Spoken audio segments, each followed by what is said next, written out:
Oh. Oh. Oh. Hello. Hello. Hello, and welcome back to Roll Explain. We're Roll Dice to Play Games. This is the weekday campaign, Threads of Chaos. Yes, Arne, you wanted to say something? Yeah, just for everybody who didn't already know, I rolled another 2 for my HP die. Oh, shit. Which chalks it up to 5 2s in total. What is Ulrin's HP now? 66. That's almost Wait, double. what mine. level are we meant to be? 7, right? Yep. Yes. Yeah, correct. Yep. Okay. So yeah, the party Jesus. leveled up recently. They've also made deals with people, and some people fucked. But we'll get into that. Thanks for that recap. Yes, that's it. That's a recap. We're gonna get in. No, I'll do a bit more of a recap. The party themselves have found themselves in the lawless city of Vesyl, where they have spent quite a few sessions now, basically trying to undo the mistakes of Cal. In going through the mishaps of trusting Cal, they have now found themselves interwoven. Hey, look, I'm not going to dog on you anymore, Leonie. They have found themselves interwoven in the hands of the leader here, Maeve, as well as their second in command, their kind of leader of the garrison, Fia. Now, as these two have grown in interest in the party have had many eyes on them, and not wanting to be in the limelight anymore, they try and sort out a plan. But however, some members of this garrison had tried to almost undermine the leadership here and try and get in the way of the party's methods and their whole shtick, trying to capture one of their allies, Jellybean. They were able to thwart these guards and now have bartered with the leaders to try and settle some sort of agreement to finalize this hidden feud that they had between them, settling on one plan, which is to almost set a timer in place. The party have 5 days to bring Aiden Hassar, or to some fashion create a dialogue between Aiden Hassar and the leader of Vesyl, Maeve. In creating this agreement, so no sides fall to the wayside, an intermediary known as Gilgamesh has shook the hands of half the party members, as well as Maeve and Fia, leaving them in a decrepit state. They are now, both Alicio Ulrin are struggling, let's put it lightly. The two healers of the group have been heavily aged, and their bodies heavily almost weighted down by the burdens of time running out. And the end of last session, Helen had, when the party members all went back to their own lodge, Helen decided to stay with the leader and somehow ended up in the throes of their bed. Also, funny little tidbit, found out they were a affiliate or have some sort of connection with a group known as the Void, as per the marking on their chest. But that is a long-winded explanation to say that the party is pretty much fucked and on a timer. And we're going to go from there. You guys have all had a long rest. It has been a long day, a long singular day, traveling from Trasvalar all the way to Vesyl. In the span of, I think, 5 sessions, we've had 1 day in-game. But now that you are here, you know that Fear is going to be bringing a cart as well as some beasts of burden to take you wherever you need to go, giving you supplies. But for now, you're all waking up in your beds. So how about we go one by one to see where everyone is at? We'll start off with Cal. How's Cal feeling? Not great. He is relieved that they finally had a good night's rest, even though it was probably not too restful for most of them. He is still thinking a lot about everything that happened yesterday. He's still being like, yeah, that was all me, but I'm the only one that didn't pay anything, so what the fuck is happening? Yeah, he's really looking forward to getting out of here. So he's up really early. He's getting up really early and just waiting in the hall, standing there, not trying to wake the others, but waiting for them to get up and just impatiently standing there. Okay. You wait there impatiently, and the only things that kind of trickle in your mind is you had left Richter, Tuco, to kind of fend for themselves, leaving the city. Yes. So that's kind of in the back of your mind as you are the first one to wake up, and everyone else slowly stirring. Then we'll go to Olrin. How's Olrin feeling this morning? I imagine terrible. Yes, true. Bones aching. Even like lifting the armor and putting that on, there's like a weight there that you've seen other people have when they carry the armor, where they've taken it or moved it. There's kind of like this lifting it over from one end to the room to the other. For you, it's been easy, but now you're feeling that weight as well as you're lifting it on, clamping it to your chest. There is some, aches and pains in the morning, especially. Yeah, I'd like to try to endure silently. Sure thing. The silence is broken up by snaps and cracks of bones, but you still manage to ready yourself for the day. How about Alicio? Assuming very bad. Yeah. Kind of wakes up, stares at the wall, knowing he'll have to get up soon regardless. But before that, is he feeling any better after like taking a rest, or is it pretty much the same? Pretty much the same. Yeah. All right. He does want to cast Sending, and he kind of conjures up the spell and thinks of, tries to think of who he could send the message to. Thinks of his family for a second, but knows that's probably not the best idea. And then he's gonna,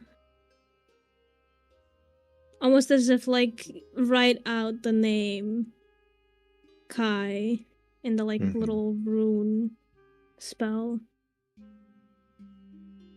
Can I use it like basically twice so I can have a longer?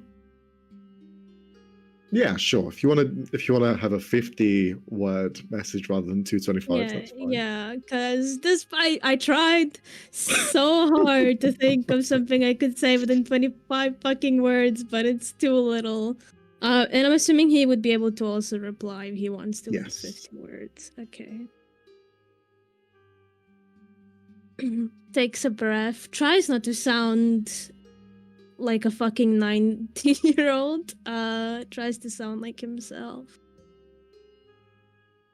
I have gotten myself into a lot of shit, and in case I don't make it out, I wanted you to know I'm never meant to leave you hanging. I got caught leaving. I wanted to tell you in person, make it a surprise. Stupid, right? Sorry. Bye. Alicio. At the end, just so he knows it is Alicio. Just in case. Can you roll a persuasion check? Yup.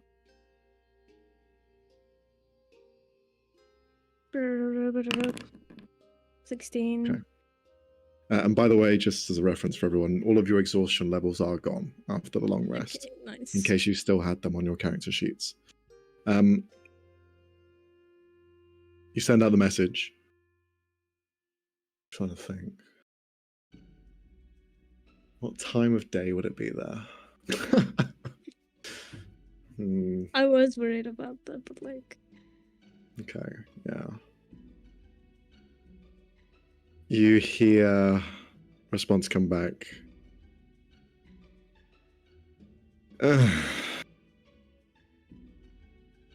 Yeah, well, I thought that might have been the case, but still.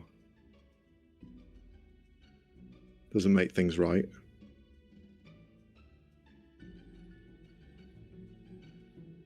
If you're really in trouble, why don't you just ask Nebula for help? They're always there for you.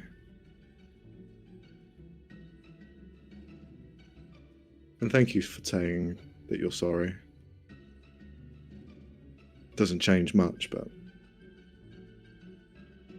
if it's any consideration,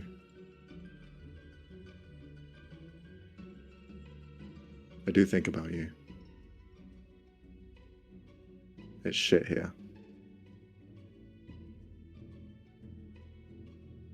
So don't get yourself killed. Fuck you. And that's it. That's the end of the message. Whiplash of emotions. Mm-hmm. But he kind of takes a moment to take it in. Glad he just didn't get a basically jump Shout scare plus fuck you Mm-hmm. again. He thinks about sending another message, but probably best not to. Because I want to keep my spell slots just in case. Why would you need to keep spell slots? Shut up, Max. You know why. Yes. It's for the metal map that's later. Yeah, yep, but yeah, he's gonna drag himself out of bed. Mm-hmm. Try to at least look a little decent, look at his hand, the one that where he lost the glove, and just kind of shove it in his pocket. Mm-hmm. Okay. As you are getting ready, you feel like slight adjustments to your cloak as it's put onto your back.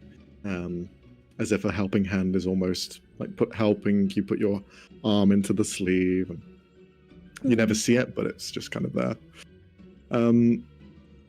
Readied, you all exit your rooms. You find each other, except for Helen. Where'd you guys go? I hope that she knows what she's doing. I mean, she's very smart, so she probably does.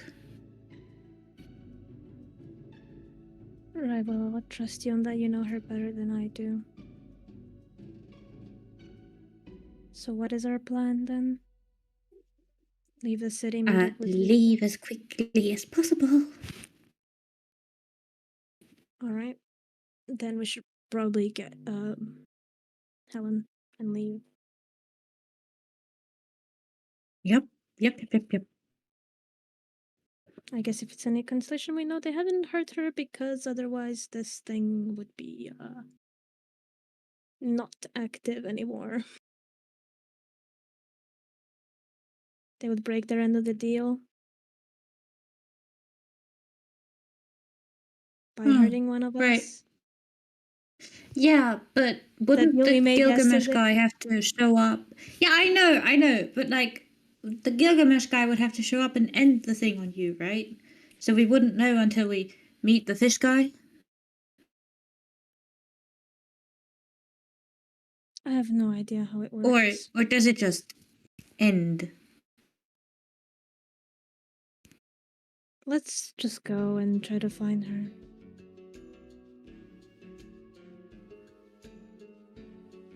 Yeah, I guess we go. Okay.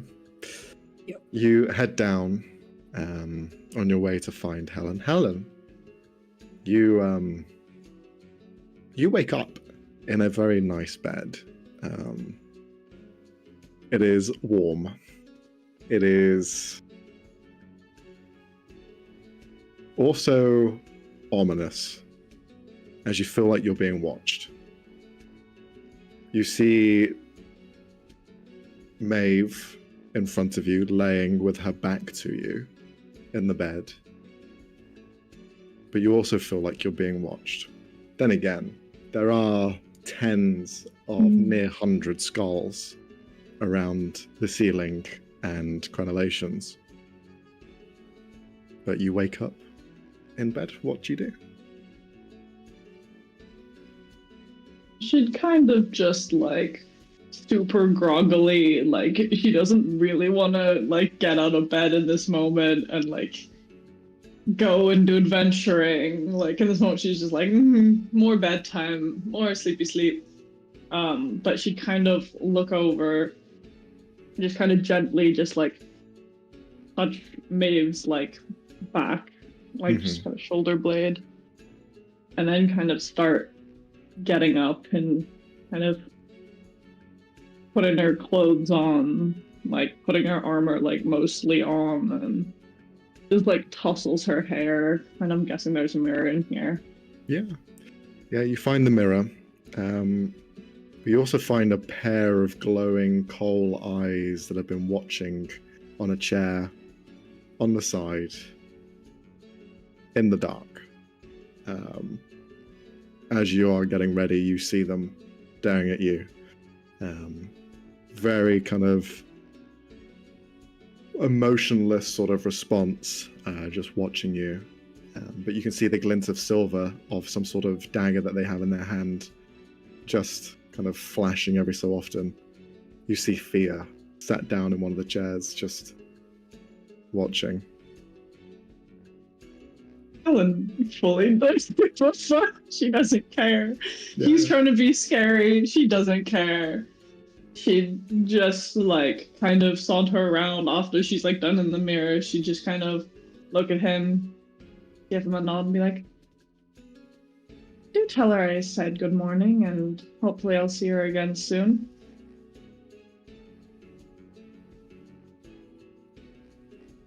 Well, I hope you had fun. Did you enjoy I yourself will. last night? She's a lovely woman. She is. Now I'm here to escort you to see the rest of your friends. I do appreciate that. How very kind. And she'd kind of just like do the last couple straps up on her armor and just like, you know, put lipstick on or something and follow him out. Okay. He waits for you. He doesn't seem to pressure or anything. But he's just kind of staring at you. He doesn't stare at Maeve. And the two of you then leave. She doesn't seem to move, jostle. She seems almost fully asleep. And the two of you leave this kind of like main hub of theirs. As he's walking with you. So, was this your plan the entire time? Find power attractive, what can I say? I thought I saw something hold in me your for that. eyes. Mischievous one you are. Messing in things that you don't, well, shouldn't be in.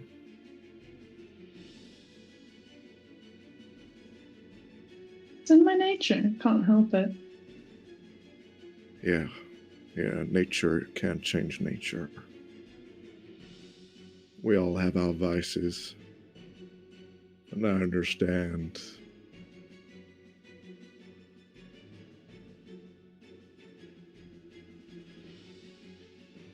You see it for a moment, he's contemplating something, but then he doesn't say it.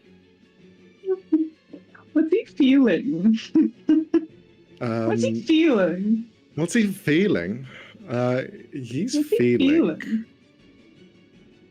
He's feeling like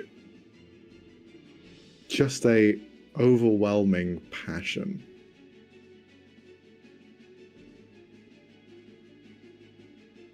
You just feel this like devotion, this passion, and you're not sure how to take it. You don't know what it's portraying, what he's exuding, but you just sense this kind of self-righteousness in him.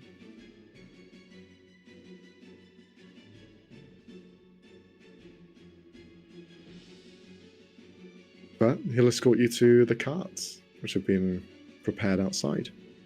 Yeah. Helen would walk a little bit closer to him than she had been previously. Careful. Don't get too close. Maeve bites, but I bite harder.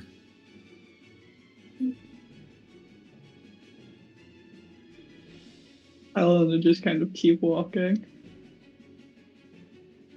Freaky shit, guys. Freaky shit. All three of them are fucking freaks outside the table. Fuck, what is happening? I can't tell. Both, maybe. As you are brought outside, you find two large, almost like cargo sort of wagons. They're large enough to hold about 5 people in each one, and there's 2. On the mounts, you see there are 2 horses on either one, both kind of steadied, ready to go. He's kind of bringing them both in the reins. You can see the horses, they don't look like they've been well treated. They've probably been scavenged and then brought here, perhaps trapped in the wilderness and then tamed after the fact. But he's kind of given them by the reins. He says some word in Ignan, and all of the horses kind of stand to attention. Next, come upright. Do I know what he says? You're not there Kel at the does moment. speak primordial. Oh, right. Sorry. You see the horses, they kind of like look straight, as if they have been trained in the military themselves. Fear will just give you one set of reins, and he'll take the other. I don't think your friends are up just yet, but perhaps they are. But we'll go and see them now. And he'll just begin to take you to the tavern. Doesn't take too long. Maybe about 15 minutes of traversing through the city. In the mornings, there's less people about. A lot of people are basically going back to their homes after going to the casinos all night or spending their time elsewhere in the streets, whatever it may be. So the mornings are pretty desolate. They're the quietest the city's ever been. And you walk through it, and it's almost like walking through a western where there's no people around and it's just tumbleweeds going back and forth. But eventually, you find the rest of your party members outside of the tavern, and all of you reunite once again.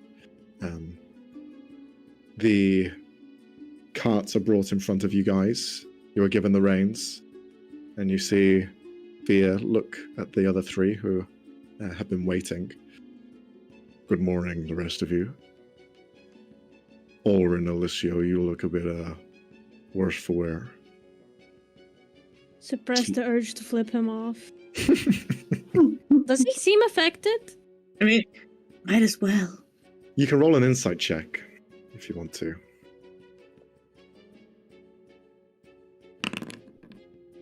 13. Let's see. You're not sure. You're sure. He holds himself very well. Even though you can see clearly his skin's more cracked, there's like heavier wrinkles and deeper, almost dark patches around his face and eyes. For the most part, he's still very kind of well-built, strong, doesn't seem too affected by it. But you can see he's taken on the effect of the curse. Doing quite fine, thank you. Oh, well, I'm glad to hear it. I wouldn't want this negotiation to get in the way of you getting to Aiden Hassar. The faster the quicker, really. Surely. And how are you doing? Well, I'm doing just fine. Helen here. Well, she had an amazing night. I saw a bit of it. They had a good time. You watched her sleep? Helen's just getting all the raised eyebrows. She did more than just sleep. Huh? I feel like so many things are going through Alicia's mind other than sex. Like, you watched her shower? Like, the fuck? You're just gonna give her a look of fucking creep and walks past him.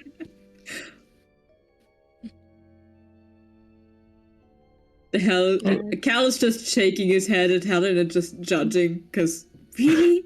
She's so old. We listen, but we do judge. Girl, what the fuck? Well, here you go.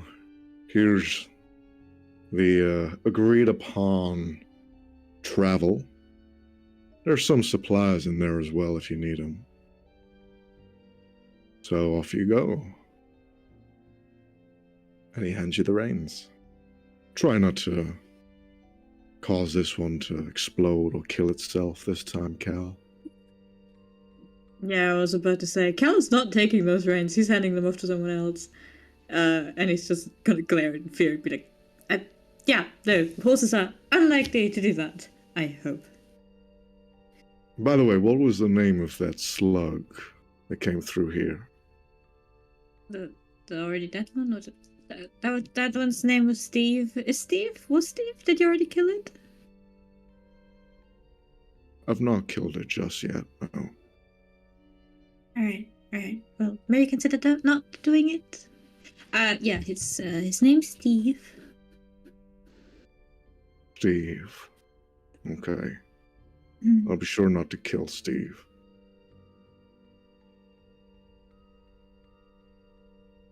Right, can we go? Yes, please. Well, safe travels. So yeah, we go. I'll see you soon. I've made sure Helen the would be gates know that you're leaving.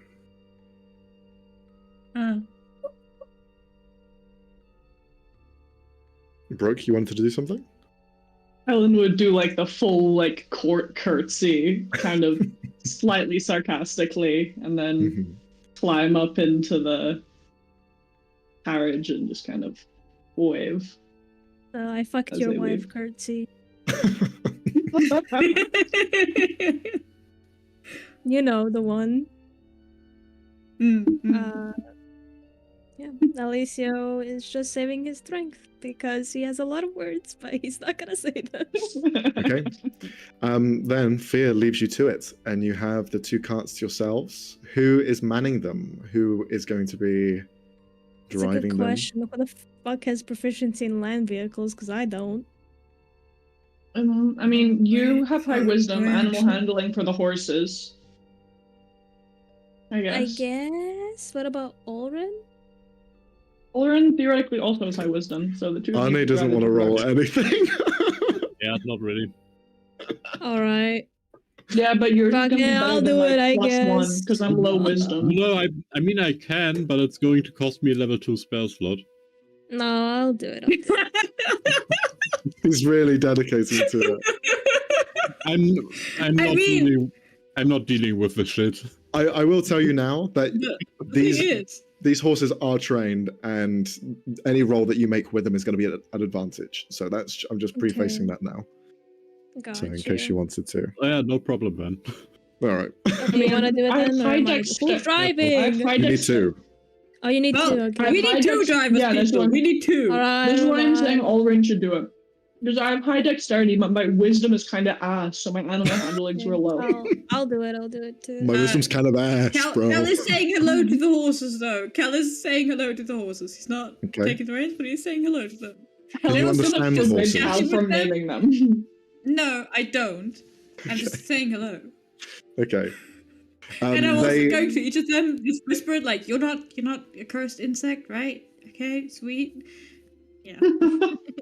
Alicia's just getting Cursed primordial flashbacks to being, like, I don't cursed know, primordial 5th grade being, school class how to ride a horse. Alright, I can do this. Okay. Yep, easy. You know, Orin No is problem. sitting there. Yes, you can do this. You've never done this before, but you can. Cal, okay. who has done this before, yeah, you've got this. So whoever is I'm at the not touching reins, that. Mhm. I will ask you to roll an animal handling check at advantage to see how well you are with them at the offset. 19. 19, very plus good. Huge. 24. Is that 2 drivers, right? Yeah, so one Yeah. on either one, yeah. Okay. There we go. Was that a negate? Let's or- go. Moon Max are new. The horses, they know. The horses are like, these guys have had a bad time. Let's do this. And they just listen to your controls. They're just like trotting along. You pull on the reins. Even at points, you don't even hold the reins. And the horses act by themselves and they know what to do. That is how kind of well they've been trained, and you just have like an understanding of how they operate. I will say for the Nat 20, Olrin, you know that they can listen to commands. At points you say, like, you mutter to yourself, I need to go faster. And before you even like hit the reins, they go a bit faster in their pace. You even say like slow down, and they do the same. They slow in their movements. Depending on your orders, they listen and they kind of do accordingly. Yeah, Orin is looking at that like witchcraft and trying to suppress the urge to smugly flex on Cal. Okay, so where are you guys heading? Where are you guys going? I will mention that you still have another cart here with the 2 slugs, which you didn't pick up, that are in the stables just outside the city. They're in between of the city. There's like a large chunk of land between the main gates and the secondary gates. They're kind of located in between. So are you going to get them, or are you just sticking with these 2? Well, What's the plan? question. Yes. Considering we'll be bringing along Morgana with us, Mm-hmm. what are the sizes of these current carts? Would there be space for It's her? 5. It's 5 per person on the current ones we have, right? Which would be 10 people total, which is Correct. way bigger than the one we previously Which had. means we wouldn't necessarily need the cart. It's mostly if you want to get the slot. Or, I mean, we should probably get our shit that was in the cart. So Yeah. Well, so to give you an idea of how it is, you have a bench which is big enough for 2 people to sit on as like the captain of the carts. Then you have space in the back for 5 people. There's some storage carts, like not carts, what are they called, crates in the back. So that takes up some space. But for the most part, you can fit 5 people in each one, and you have 2 at the helm. So you can fit 7 on both if you really think about it that way. Yeah. So up to you. Is there space to, like, in between on the floor, maybe put like a bedroll to lay someone down? Yeah, there would be. Yeah. Okay. Perhaps Gotcha. in one of them over the other, but yeah, for sure. Yeah. Gotcha. I mean, all of us can be in one cart, and we can put the person in the other one. So well, yeah, better not easily to done. leave her alone, but yeah. Yeah, obviously with like 1 or 2 of us, but the rest. Yeah, can I get it, be I in get the- it. I mean, 2 people would be driving, or 2 people could be up front driving anyway. Yeah. Okay. Then we're not getting the cart. Are we getting the slug? Yeah. I mean, do could we, like- need We're gonna come back for it anyway. Might as well leave it where people are gonna take care of it and not drag it along with us. I mean, they're probably going You to sell say it that if it's for real. Vesyl. Yeah. Yeah. Could we, Or kill them. How emotionally basically- attached are you to Steve? This is Well, stinking Steve is already oozy. lost. Steve is lost. This is the other 2. Oh, this is the other 2, Um, gotcha. Yeah. would it be possible for us to, like, tie some rope? I mean, they're massive, right? So I guess we can't Yeah, really, but they like, would like tag them onto our carts. they would speed up as we like drag them along, and then they would Just fucking ram into crash the back. into us. Yeah. Let's just. I mean, where do we meet up with Where did we agree to meet up with I'm Richter? assuming outside of town, a bit further away. Outside of the right? city, somewhere hidden in the mountains. He didn't tell you where specifically he was, so it'll be Right. trying to find him and locate him, really. Okay. I mean, if worst comes to worst, they still haven't seen him, so he can just go back and get the snails. Because he was the one that put them in the stable in the first place. He can sneak back in, get them, and then rejoin with us if he really wants them. Because he bought I them. don't think he really So, wants you them know. after this. Yeah, exactly. So he gets to make the call because it's Alright. his snails. All right. Let's leave for now. All right, let's not- just Yeah. Okay. Plus, we can Um, actually ride the horses in case something happens, versus we Yeah. can't ride the snails. Exactly. Well, with that Really? attitude, I mean, what? Okay. Oh, to wait, know, it good to is know. 4 horses, right? It's Hey, 2 yo. per cart, right? Yeah. That is 4 horses. Okay. Good. Okay, you leave the city. The gates are opened as soon as you approach, and you watch as the crossbows on the top, all of the kind of large ballista, they are just watching idly, and they have nothing pointed in your direction. And you head through and begin your journey on the Gold Throne Road once again. You take a left as soon as you leave Vesyl, and you know Well, not immediately. yeah. You kind of know Sorry.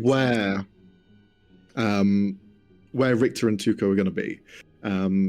The main idea was that they would be watching the road somewhere along the way on the southern path, and would try and jump out if they saw you, or get your attention at least. So you know they're somewhere along the path. Takes you about 15, 20 minutes or so before you see kind of like a flashing of some sort of mirror in the kind of mountain peaks. Just shine a few times in your direction to catch your eye. And that's when you see some movement nestled in the kind of like dark shadows of the mountain. Eventually, as you hold there for a moment, you see at the bottom, some people begin to rush over as fast as they can. You see a few members of the brothel that work there. You can see them carrying a stretcher with the tiefling inside, and they're kind of like looking over. Where do we go? Which one do we put her in? And they just kind of like. Helen would immediately just start kind of maneuvering boxes out of the back of Mhm. one of the carts to kind of Let's like put moving in the boxes so that we could first maybe one. nestle. Yeah. Nestle them Elise is maybe gonna hop between the up for a boxes so second. that they wouldn't get shuffled around too much. Okay, just so I'm aware, who is on which cart and who is basically in said cart? I think Alicia would like to be with the cart that has Morgana with it, just so he can check on her more easily. Okay. Who else I'll is? be in the one in the back so that I can keep an eye on what's happening behind us. So with Okay. Oren. Okay. I guess, Alicia, yeah. Helen, and then Cal and Olerin. So Yeah. Morgana, Alicio, and Helen. Is that right? Yeah. All right. And then Cal, Ulrin, and then we'll have a few others with you as well. To be fair, we've now as- split the healers and split the range users, so that's not bad. So we have Where's Cal, Ulrin. Her and Tuco. Richter will then kind of jump in as fast as he can. He's the last one to leave this group, as he's just kind of like gesturing for the other workers to rush back into the mountains before anyone spots them. Richter climbs into the cart with Cal and Ulrin, and Tuco just hops in as well, as he just lands inside. With this, you, in this quick succession, have this movement that was pre-planned, waiting for your arrival. The exchange is made, and you just see a couple of words exchanged by the workers as they just quickly scurry off to try not to be caught by any passers-by. The exchange is made very fast. What I would like in this quick exchange is for Alicio and Helen to roll a perception check. Poor boy. 10. Thank you. 19. 19, okay. In this quick movement of moving boxes around and getting the place readied, you see that there is a large kind of tapestry that's been flooded over some boxes, and you see a movement underneath them.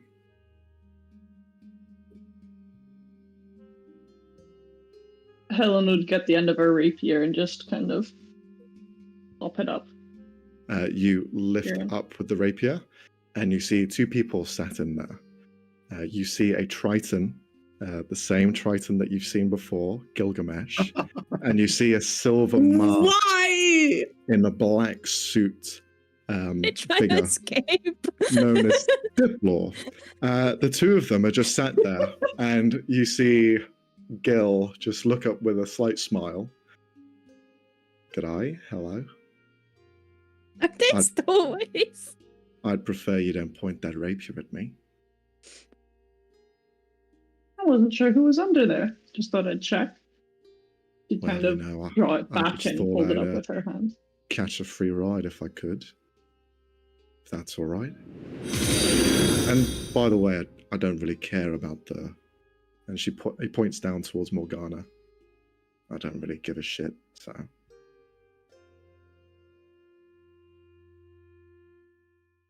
You keen to stay under there, or would you rather some breathing air? It's getting a little stuffy in here, so yeah, I'll get out if that's all right. And you What are see, you he just... talking to in there? Alicia, you turn your head to We have look a in, pet. and you see Just looks. two people standing up. Oh, what the fuck? Hello. How Are you doing? serious? Yeah, What are quite you- serious. You don't look too well. Did you get some sleep last night? Helen would Didn't momentarily disintegrate grab the everything reins you and kind of touch right now. start. Just like devious smile of every thought of what I will do to you once I have enough power. So you're here? Why? Well, I was told to keep an eye on you, so Uh-huh. by Maeve. myself. Yeah, I didn't think Maeve could really boss you around. No, not at all, no. To be honest, you caught my eye and I thought, well, let's see where they're going. And I heard there was a cart and, well, snuck my way in. And I see that you're heading off down south. So I thought, well, let's see what else these guys have got up to. And as well, I feel kind of a little bit, just a tiny bit sorry about the whole situation with both yourself and the cleric. You're not looking too well. Little twitch in the eye. Yeah, well, happens when you age.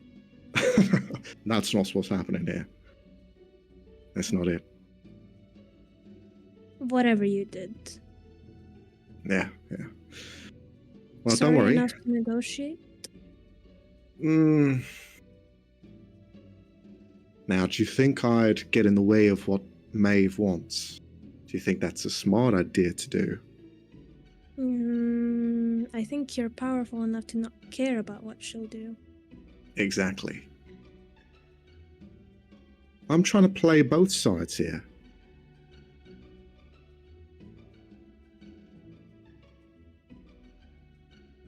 Our side? Well, Is there other side? perhaps. There's a lot of things that I can offer, such as getting rid of the problem that you are currently under duress of. In exchange? Well, we don't have to talk semantics now or get into details. Let's get to know each other first. Why not? We've shaken hands, but I don't really know you too well. Looks to Helen to see if this is a good idea. Should we try to? Helen's got a very, like, this one's up to you kind of expression on her face. Because you guys are the ones that have been affected directly by this. Yeah. Don't fuck this one, please. It won't end well. Uh. Anyway, he's gonna look back. Okay. I don't know how well the other cleric is gonna take this. Hmm. So maybe just stay low for a second until I talk to him. Sure thing. Have you got another bed I can lay in? I can see Morgana's already in hers. You wanna lay? Did you not sleep? No, I slept plenty. Then As why'd you you need probably a say, bed? slept with the fishes. But yeah, I'm feeling quite good. Alright. Let's deal with Odin trying not to kill you first. That sounds like a good idea. Would you prefer change and go over to his and have a little chat with him? Let me do it first. I Oh, I don't can join you imagine as that well. would go well. No, He's no. quite brash at times when Yeah. greeted with unfamiliar company. Well, look, I didn't make the deal. I didn't accept the deal. I was just the intermediary. So I've got no skin in this. I've not done anything to you, really. I've just allowed this to happen. So to have any blame on me doesn't really make sense.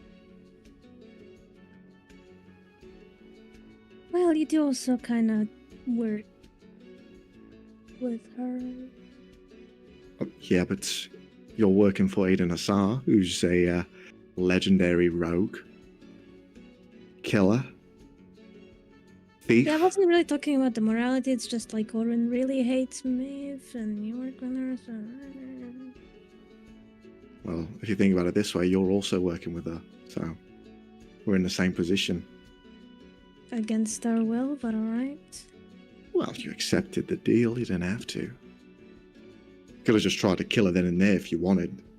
It was 2v4, last I remember. Right, with the state we were in. Defeatist mentality.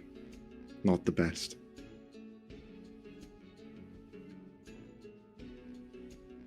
I will refrain from making comments as it is too early in the morning for that, but alright. I'm gonna go to Orin now. Don't leave. And Alright. Elise is gonna... I'll try not to touch anything while you're gone. Has the other person said anything or made any reaction? He's just looking. He's just looking around. He's just kind of What? like looking at Gilgamesh, looking at everyone else. Is this just his assistant? Or You can roll an insight check if you want to. yeah. What's happening here? You heard you say that. 6. His expressions are minute. The metallic mask that is his face holds no real kind of creases in showing emotion. It seems like everything is very curated and controlled to however he's feeling it's portrayed in the mask. For the most part, you get the sense that he is a trained killer. Perhaps he is a bodyguard. Perhaps he's just a mercenary that's here for the job. You're not sure on anything else, though. But he sees you, like, looking at him, and he just kind of cocks his head. Have I caught your attention or something? Can I help you? I like your mask.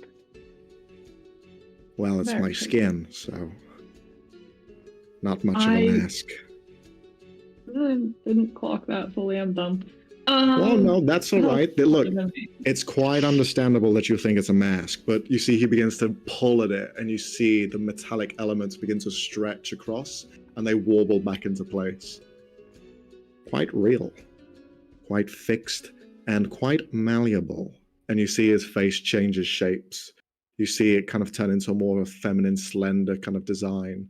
Elements of bone and like spikes begin to protrude in areas. Something Similar different. thing.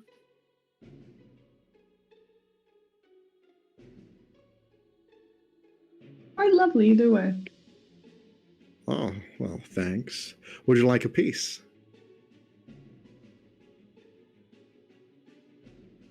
How does he mean that? As he says, you're not sure. Okay, great. You see, he kind I'll of reaches think up about to his face, and elements of it begin to shift down onto his fingers, and you see the fingers begin to turn into other shapes and meld. It's like mercurial liquid changing and becoming different solids and different forms. And then it just kind of like turns back onto his mask and then leaves his fingers. Look, I'm happy to share. This thing ain't seen elsewhere. As he's doing that, like it's very obvious that like alchemical cogs in her brain start like turning as she's trying to figure out what the fuck this is. What are you made of? What are you? You see, at points, he's not got any weapons on him, so you're assuming the mask is his main use of weapon and tools. Yeah. But yeah, your mind ticks, your mind thinks. What's your name, by the way? I don't think I caught it last time. Helen, and would kind of reach out a hand very like He takes your hand. exaggeratedly. And my name is Diplor. Pleasure to meet you, Helen. You have a very regal sense to yourself. Faye? Bit of a mix, but always a bit more than the other. Something a bit more than the other. Well, I've traveled quite far and wide. I've been to several places, and I can sense a bit of an energy around you. I'm gonna guess that father is Faye, mother is, I want to say, material, yet I think something else. I'm gonna say that your father is Faye and your mother is perhaps, this may sound weird, but a dream?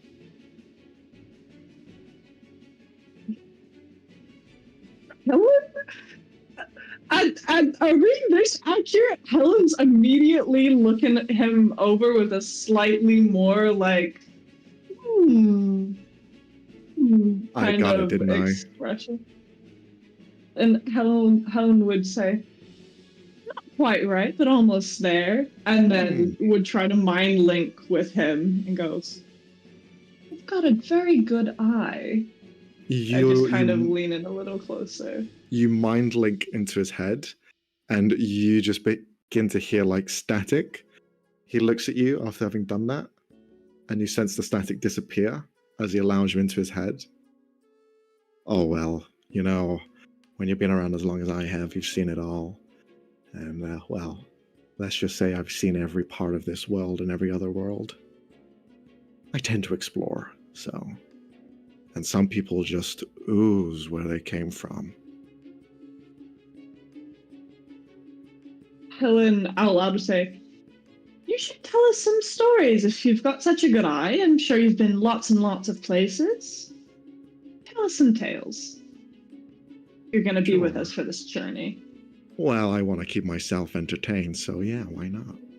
I share some stories in there. You can share some too. I'm sure you've got some interesting ones. As well, pulling out a rapier first thing. Quite defensive. Are you hiding from anyone? More so I wasn't sure if it was maybe one of Cal's pets under there. It's better to be careful. Ah, okay. Understandable. Pets can be quite a nuisance. But yeah, sure. I'll share some stories, why not? Since we're gonna be traveling together for a little bit. Whilst that's happening, Alicia, do you go over to the other cart? Okay. I walk over and kind of oh shit, why did I offer to do this? I'm horrible at delivering news. goes up to Ulrin, and if Cal is there, kind of bring him over too. So, well, you, don't panic and don't Out get with it. mad. There might have been somebody in the back of the cart. That Okay. might have Let's been say, you and the guy and from the twist hammer. dinner. Are they a threat? They might be killing that guy, creepy guy with the mask. But they're not aggro, and please don't kill them. Because they're willing to kind of negotiate with breaking our part of the curse. Please don't kill them. Put the hammer down, please. Oh, why though? They wanted to hitch a ride. What? No, wait, that's... Tell me you didn't believe that. Honestly, I don't think... he really cares. Also, he's powerful enough that he doesn't have to listen to me. Do you really think he would work for her and not the opposite, the other way around? Yeah, no, If he is willing to undo our part, we could really use it to our advantage. Look, I don't like the guy. He's working with her, but...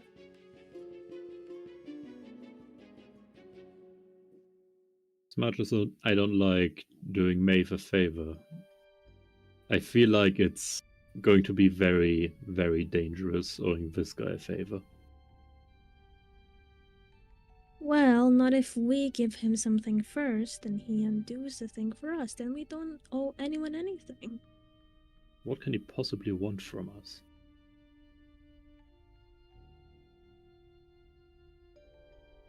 I'm gonna try a few I mean, we things. could ask him. Well, he is hitching a ride with us, so first of all, that's one thing. Oh, right, yeah. So, could technically write it off as an escort mission, where the hell he's going.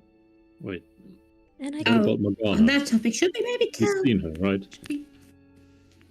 yes, he says he doesn't really give a shit. Again, I don't think he's really on Maeve's side of things, merely wants to make a business deals for his things, whatever it is. He's not on our side either. And with how You don't careless need he him comes to be. across, might We only just be need a him. matter of time until he rats us out to Maeve, knowingly or otherwise.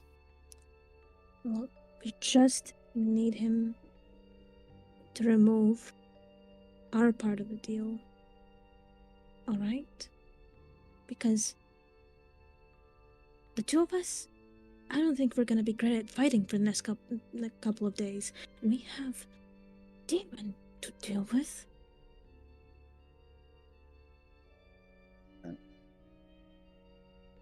So as much as I By the know it's way, gonna I'm hurt some of assuming- your pride, but we're gonna kiss ass like we've never kissed ass before.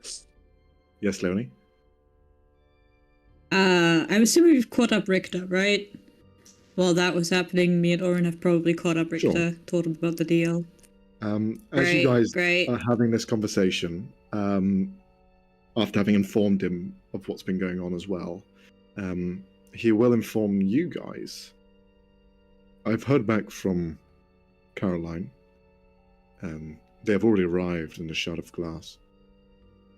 They are there, and they said they're going to start investigating if we're not there any sooner.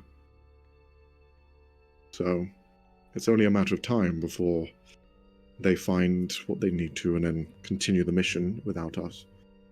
Or they get caught in it, and then they are in a tougher position if we're not around.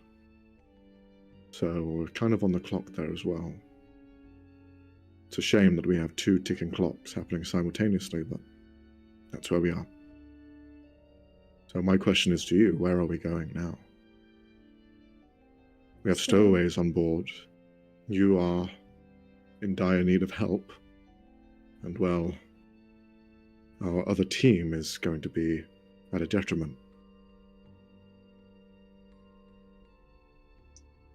Is there a way for you to Right. contact And Aiden? we need to get Morgana to safety. You know? The Shard of Glass is we can't like really- theoretically safe as far as we know, right? Like there's civilization there. Like Yeah. obviously the demon is there and like that's bad, but otherwise it's like a normal-ish place. Yeah. So we could go there. Yeah, run by demon drop dogs. her.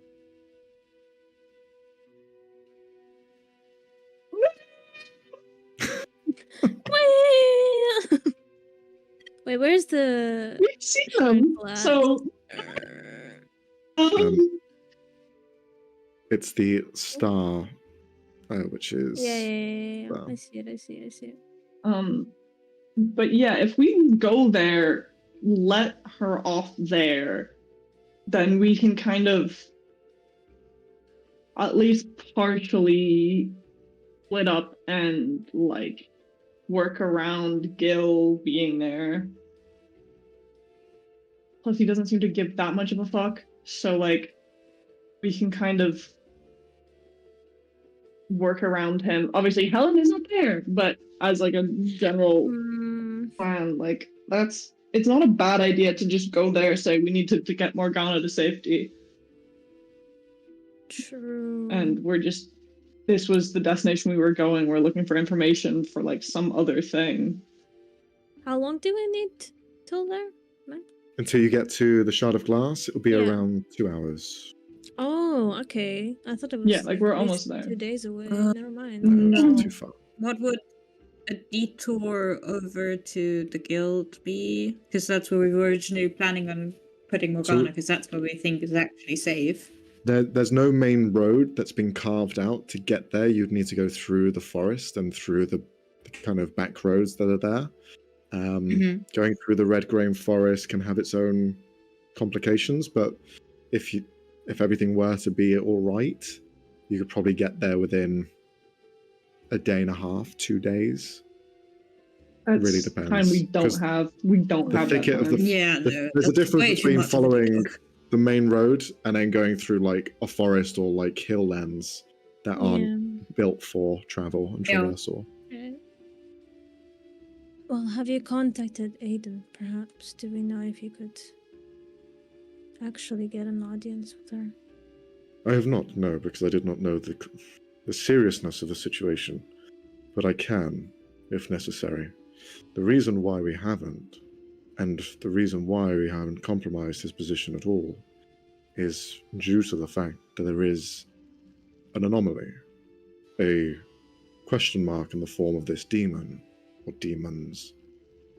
We don't know what they're capable of, and if we were to try and bring Aiden Hassar here, which is possible, it may compromise us further. The ramifications of bringing a man in exile out into the open when he's being hunted and searched for can have its own can of worms. Especially when a demon is so close. So, from what I hear, we have to try and convince Gil to drop whatever he has on you, and then ignore Maeve? Or at least avoid Out making of a decision character, until there are full spells basic? and stuff that he could like use to do a Skype call, basically. No, Possibly. like it's but like basically a Skype call. Like it was audience. It was an in-person meeting. She wants to, for all we know, Yeah. she wants to chat with him about illicit like drug smuggling or some shit. Like she probably just wants to talk to him partially for the kicks, But bear in like as mind much as well, as anything else. doing a kind of, well, doing any sort of spell-based communications may have its own sort of questions, because it could be illusion-based, it could be something that they think you're trying to trick them, so it has its own sort of like layers on it Has if you go down that sort route. of truth in ourselves. Could try. I mean, to be fair, they weren't very hospitable in the first place, so Yeah. after we fulfill our And end of we the have deal, they Gil can get stuff with pretty us, much. so Yeah. Yeah, Who's to plus we say have Gil after the with deal is us. done, they don't like immediately kill us because yeah, sure. We said that we want to attack you till this point, and then after it's done, they could still attack us. So I think our best chances right now are convincing Gil not to be on our side, but at least to undo this. So, do we just ask him what he wants, or? No.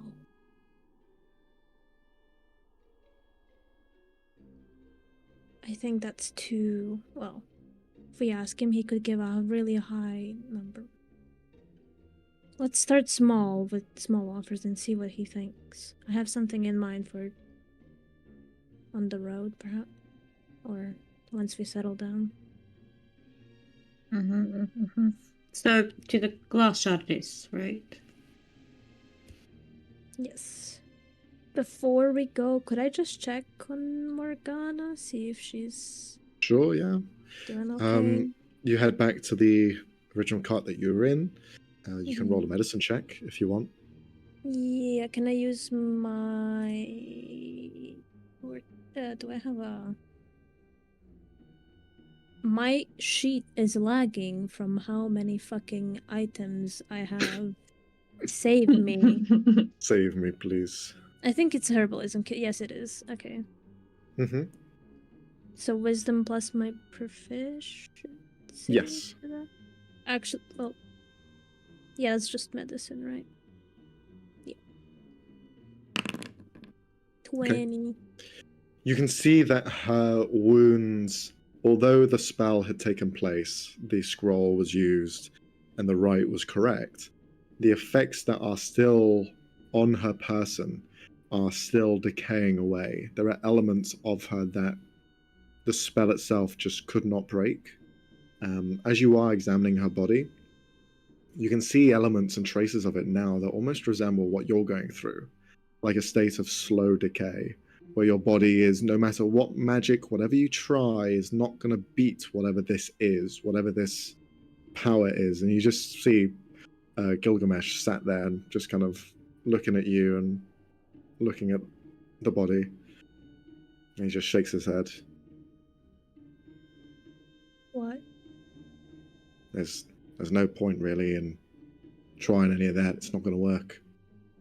Well, I'm just making sure she's okay, at least, or stable for the time being.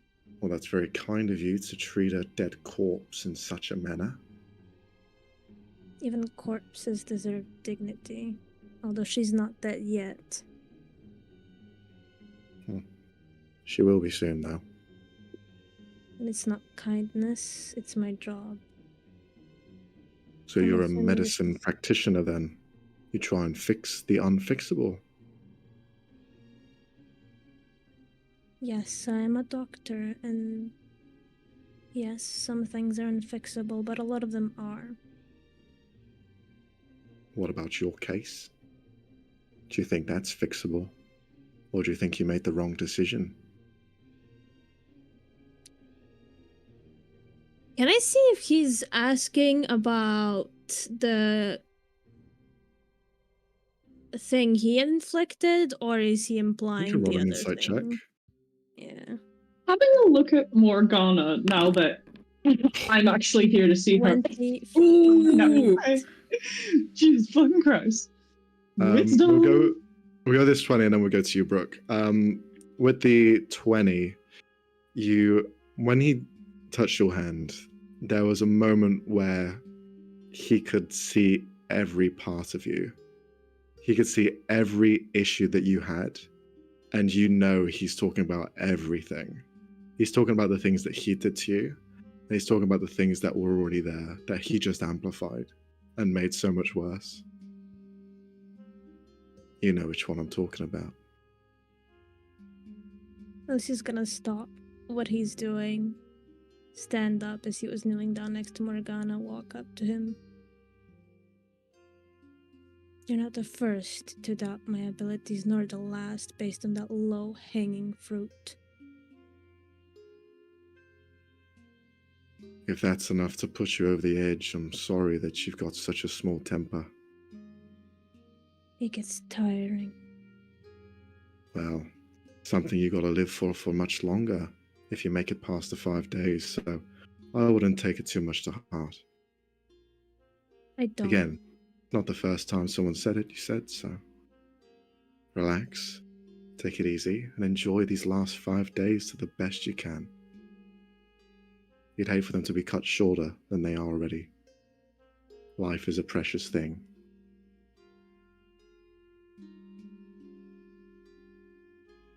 I know that better than you ever will. And I don't mean this as an insult, Gil. And please, I say this not because I am angry, but simply as someone who I will be traveling with for a while. Don't try to lecture me about my own experience. I know what it is like to be close to death. Don't tell me how to live it. And I won't relax or enjoy. I will fight it, because I always am. Because it's what I have to do. Because it's what I want to do. He stands up. That was a good one. Did you plan that speech? No. Almost brought a tear to my eye. My cold, heartless heart. But you're right. I shouldn't be lecturing you. And I'm glad that you can stand on your own 2 feet. Because the world's shit. The world's always gonna fucking beat you down no matter what you try. I'm glad you didn't just let it happen. I'm glad you stand your ground and talk smack to me. I appreciate that. It's not smack talk, simply explaining it. Sorry if it affected your temper. Not at all. I relish in it. Hmm. I'm quite happy when someone actually has the balls and says something from the heart rather than what's in their head. I've learned a long time ago to try to have as least regrets as I can. You can die any day, any moment. And a lot of people die with many things left unsaid. Agreed? Very much agreed. So you're gonna hit me now, or? No. Was I Alright. giving off that Just a little bit, yeah. I thought you were gonna give me a smack around the face. No. I don't really work well with people. Even as a doctor. That's because probably most of the time you're dealing with cadavers. No. Not even that. People are odd and strange. That's why my son. I did have a offer. I noticed you mentioned about getting to know each other. Why not? We're here. We found ourselves in a small, tight predicament. So why don't we try and establish new lines of communication? You could say that that's what I had in mind, perhaps. I do readings. If you wish to see bits of your fate, if that's something. Sure, why not? And I'm Then not. lie to me with the mystical. If that's what you're thinking. Not at all. I fully believe in it. My people, they are very devout believers in the way the world works. Something happens, it happens for a reason. And that's why I thought I'd jump in this cart because we've met for a very specific reason. One that I don't know yet. But perhaps we'll find out very soon. Deal the cards and we'll see what there is. Why not? At least it kind of looks like now. You want me to do that now? There's nothing else to do. Come on. Let's see what there is. Okay, because Max actually didn't work out the making for I this know. So we're gonna have to roll with the punches. Well, whilst you're thinking on what to do, Brooke, you wanted to do something. Helen has seen her before, but I, Brooke, have not, because I was not here for that part of that session. Now being able to get a closer look at her, does the decay she's kind of experiencing remind me of what I've seen before? Okay. Because of all the information that you've received already and kind of seeing the wounds, I'd give you, if you want to, you can roll either a medicine or Arcana check at advantage. I mean, Okay, I'm gonna do Arcana. we know what caused it, right? It's been told to us. An explosion, but what the explosion Yeah. consisted of, you haven't really been informed Well, directly. we Yeah. know that it was made by Gil. Or helped by Gil. Something, Yeah. yeah. But something. What do you know? What do you know? This is going on the conspiracy board for tomorrow. 22. That's really low, given I did want it. Seeing elements of her body decaying, the spell had taken place. So it leaves you to believe that whatever creation was made, this bomb, that it was used to destroy all of these family members of Vesyl, was elements of magic in there, elements of like pure mundane alchemical elements. But then the kicker is something different, something that is untouchable. And you've seen this same sort of energy, the same aura presented on Gilgamesh as well. It seems that Gilgamesh himself has the ability to just decay things in his grasp, be it people, organic matter, and immaterial things as well. But because it was blended together with magic, you get the sense that he can also do the same to magical items too. So whatever ability he has, it's strong enough that it can melt away pretty much anything. And he's touching things now. He's actively feeling things. He's put a timer in place on your party members. He has control over it somehow. So if he has control in decay, he also has control in the opposite effect, to rejuvenate and to stop decay. So perhaps he could stop this. Or maybe you could find some way. But it's trying to find what that secret ingredient is to be able to manipulate that element that he has control over. And this looks like something. This doesn't look like, or does it look like kind of what her mother went through? Or is this like a more aggressive type of kind of decay? This is more of a physical, this is like eating away at you.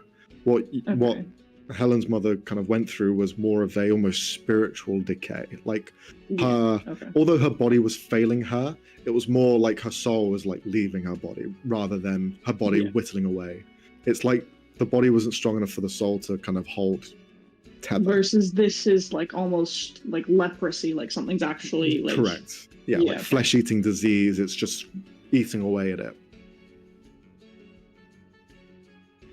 Okay, well, whilst that's all happening, in the other cart, we still have Cal and Ulrin. What are you guys up to in your travels at the moment? You have a couple of hours until you reach the Shard of Glass. I'm probably just keeping an eye out, making sure no more surprises are ahead of us, or beyond us, or behind us, or right next to us, you know. Roll a perception. And also keeping a suspicious eye towards the other cart, just in case Gilgamesh decides to do some shit. Sure. Perception. Yeah, I'll give you advantage as well, since you've got Oh, More people there as okay, well. Let me roll again. Okay. 22. You look around, 22. and there's points where you kind of look behind you to see if there are any other Fire Ganassi or any members of Vesyl following you. You feel 100% certain that there are no one else following you. There's other people on the trail every so often, but they sometimes deviate to go elsewhere. But you see no one following your trail. You're very confident in that. As well, the skyline is completely clear. It is bright, sunny. There's no clouds to hide any shadows. And you see around you, it is completely clear as well. Your journey now is, you're feeling pretty confident. You're looking over to the other cart, and every so often you're seeing dialogue, you're hearing bits of conversation come through, but for the most part, unless you're paying close attention to that, you just see that your party members are kind of kosher at the moment with the trespassers. Okay. And also, while doing that actively, he's also sort of, just out of curiosity, because he's never tried it really. He's just sort of feeling like inside of himself. He's just sort of concentrating inside. And is there some sort of connection to his patron that he can actually like feel? That he could feel like would open up an avenue of contact? Or is it just sort of magic exists in you now and there's no real emotional connection there that he can feel? Roll a wisdom check. Oh. Ew. Wisdom check.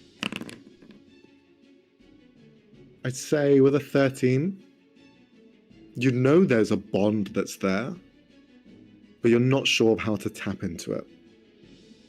But there is there. You feel that kind of like when you're, I don't know, looking around and you feel like there's a presence in the room, even though there's nothing there. Here you feel that coming and emanating from the ring on your finger.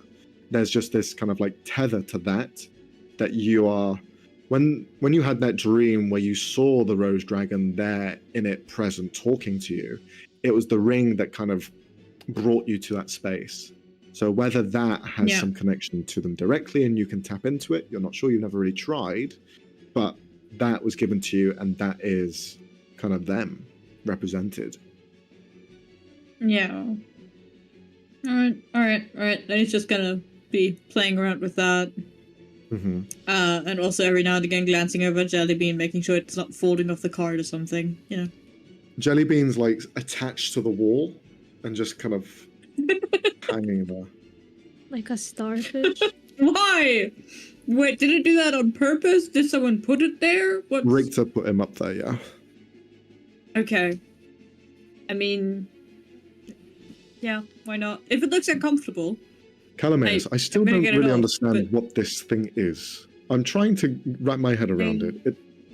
It's a single-celled organism, and it walks, it acts by its own volition. Yeah.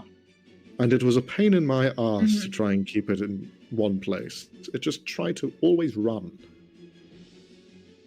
But I've learned, if you stick it on its back, it can't move. Right. Well, I mean, it came off of a plant, so I was assuming it's a plant, but I don't know. I'm gonna ask my patron when I speak to her next, but I can't really control that, so. Perhaps you can ask Coraline about this. She might know more. She's into some strange magics and stuff. Yeah, about that. Would she try to eat it? That I cannot be sure of. Yeah, I thought so.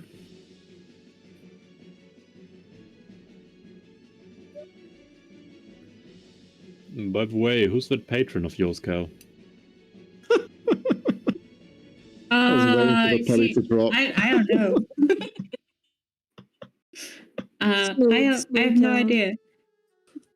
How do you not know?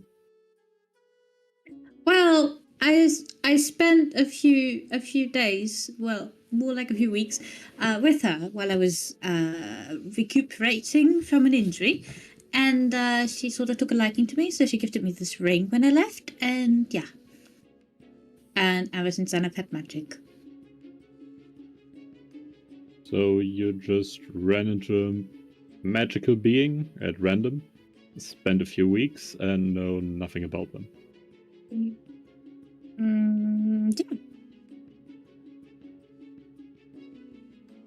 Orin, this sounds pretty accurate to what Cal is as an enigma.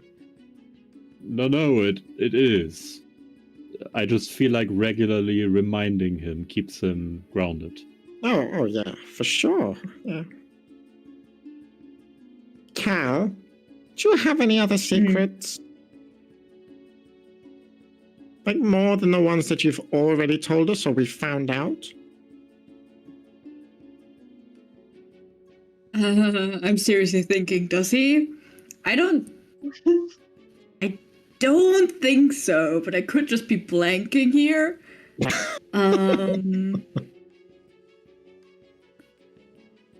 Yeah, Cal's also seriously considering the question. He's just sitting there like, good question. Very good question.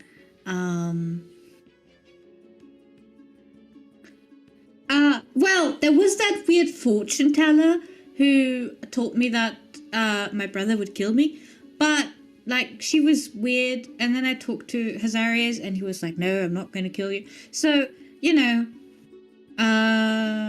but aside from no, I don't think so. Well, if you remember any, please preferably tell us. Or if you get any new ones as well.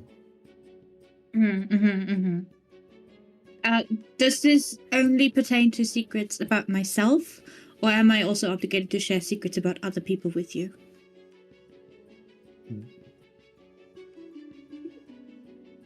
Tuco rubs his chin. I think they should tell us themselves if... Oh yeah, but if you think it's important that we know, then maybe? I mean, she said it isn't important, so... No, I guess not. I guess it's not important. I'm sure you'll find the right time, Cal, if it is truly important, so... Well, I think it's not. Now it makes me concerned. I mean, you're the boss, so if you want me to tell you, I can tell you. Well, first off, I'm not the boss. I'm just aiding you on this part of your journey. Secondly, you may keep as many secrets as you wish. I do not need to know everything about your life. Thirdly, I feel like anything that you do tell us perhaps will cause us liable and will get us involved in issues that we probably don't need to be in. You've traveled quite far. You've seen a lot of things, and you've had many jobs. I don't think we need to know all about the intricacies of those.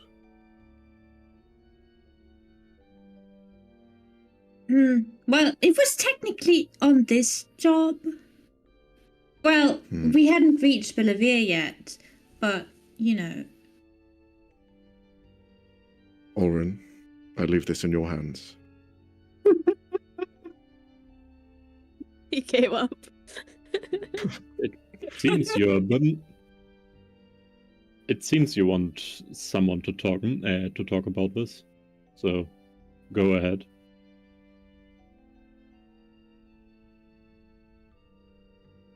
Okay. Yeah, no, I sort of do. So remember when we were on the boat with the cool dragon and were attacked by like sky tentacle creature cracking things? Yeah, the displacer kraken, was it? Yeah, that. Yeah, so I fucking while hated that. you were- Yeah, it really sucked. So while you were all asleep, I couldn't sleep because, you know, the captain made some ominous stuff about that exact thing happening, and I promised me it wouldn't happen, but then it did happen. And anyway, I'm getting off track. And then, so I wasn't asleep, and I noticed that the the tentacle things, they were interested, sure, in all of us, but the one they were really, really interested in was Helen. And then I talked to her about it, and she was like, no, don't worry about it. But it was very obvious that she was like trying to make me go, oh yeah, sure, it's not important. So yeah, whatever that wanted, it wanted Helen. So Helen is of And that was really importance to either a Kraken or the Sea Witch. Yeah. Because, like, it was super weird, because the captain really thought it wouldn't attack us, but then as soon as we came on board, it was like, boom, here I am, attacking you guys. Is there a reason why they would have gone for Helen out of anyone else? I mean, she doesn't have the book. And the book's creepy as fuck. What book?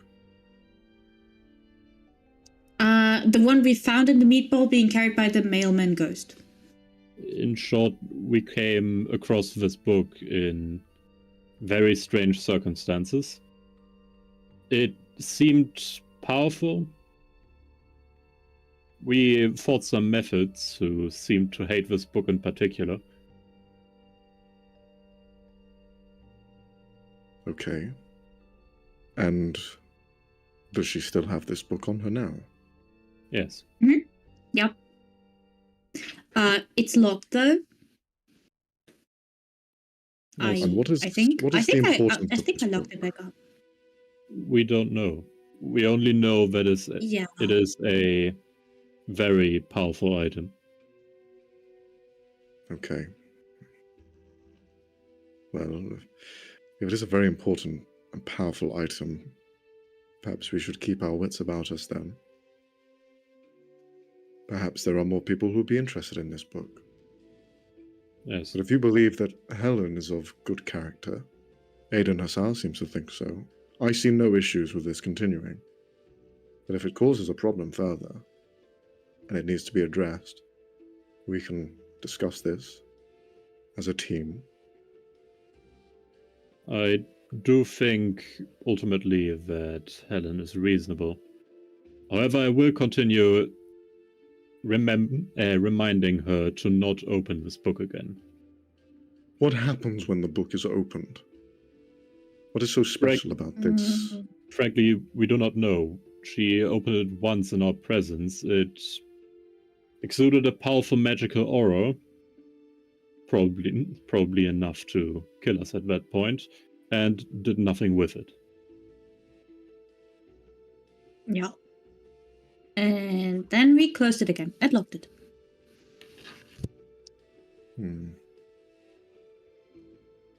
He's going to roll a history check. Okay.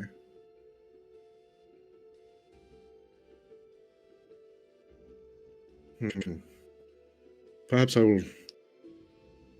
Do you think it is best for the rest of the party to understand this book and its importance? If so, I can discuss this with Coraline.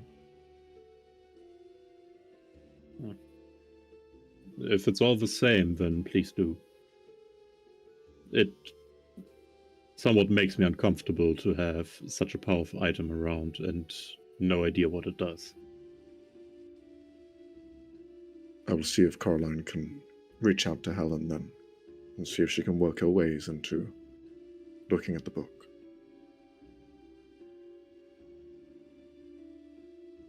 But thank you for telling me.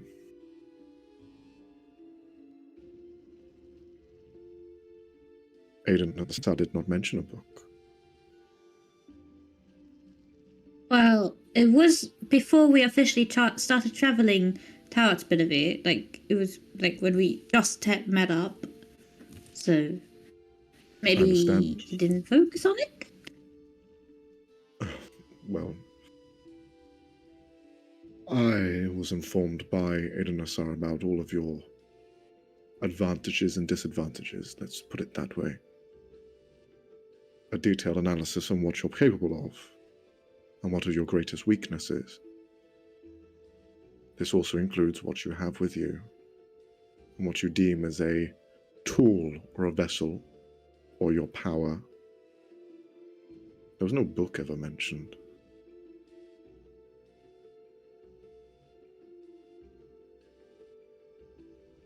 Odd. But perhaps this is right. Perhaps he did not see it.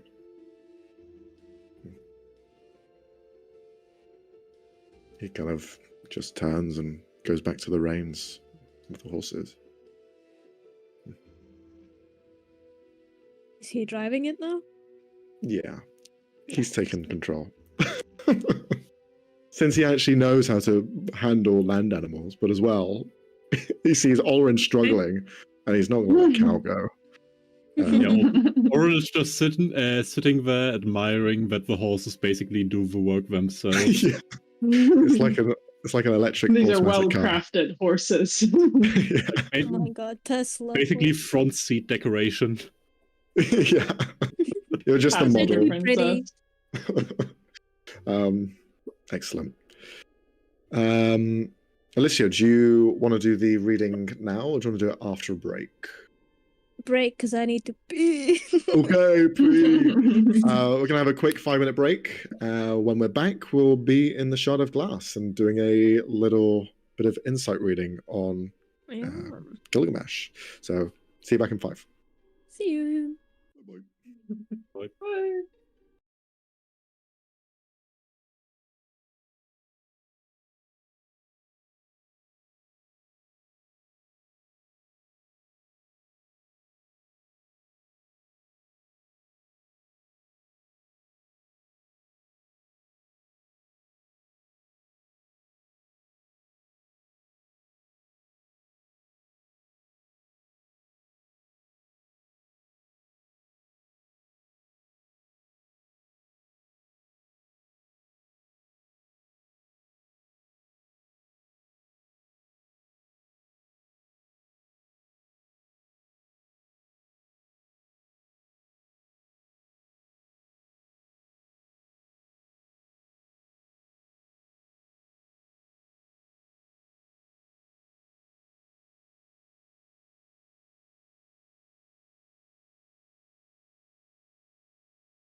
Hello. Welcome back. So, we return to some palm readings and shit. So, Robbie, take it away. What's How the plan? dare you? Wrong type of divination. Well, I'm assuming he'll do this before we continue because he also has to fucking drive the cart. So, he'll pull out the deck that was in an inner pocket of his vest that he's wearing. Mm-hmm. Any questions in particular, or do you just want? Gilgamesh will sit down in the cart, legs crossed, close his eyes and put his palms forward. Just do whatever you need to do. You don't need to close your eyes. Alright, so there's no touch involved then? No palm reading, nothing? No, it's a tarot card reading. Alright, just checking, just double checking. I've met people before who've done both. We've done neither. Red crystal balls. Done all sorts of weird things. Right. Well, I do tarot. So, just a regular past, present, future then? No questions? Let's do it. Why not? Alright. If you could cut the deck where you feel is right. Alright. Grabs the deck. He's holding out the deck, you just need to cut it in half, you know? It's just He takes the deck and he just starts shuffling them. No, he takes back the... No. Okay, I shuffle. You just need to pull out the half where you feel is right. You see, I've not really done many card readings. Down under, we don't really have much to do with paper and carding, so a lot of the time it is just stonework. But let's see if we can improve and learn something new. I will simply, and he lifts up a section, places it down to the side. I have now cut the deck in half. He's gonna take that half, put it on the bottom, and with the top that's been revealed now, he's gonna pull the 3 cards from there. Well, before, he's gonna place his hands on the top and the bottom of the deck and utter not a prayer to Nebula, but essentially some kind of chant or a phrase that she's taught him. He's gonna... And yeah, as you say the little prayer to Nebula, you see his eye catches it, and he just acknowledges. Praying to forgotten gods, eh? You know of my lady then? I know a fair bit about divinity, yeah.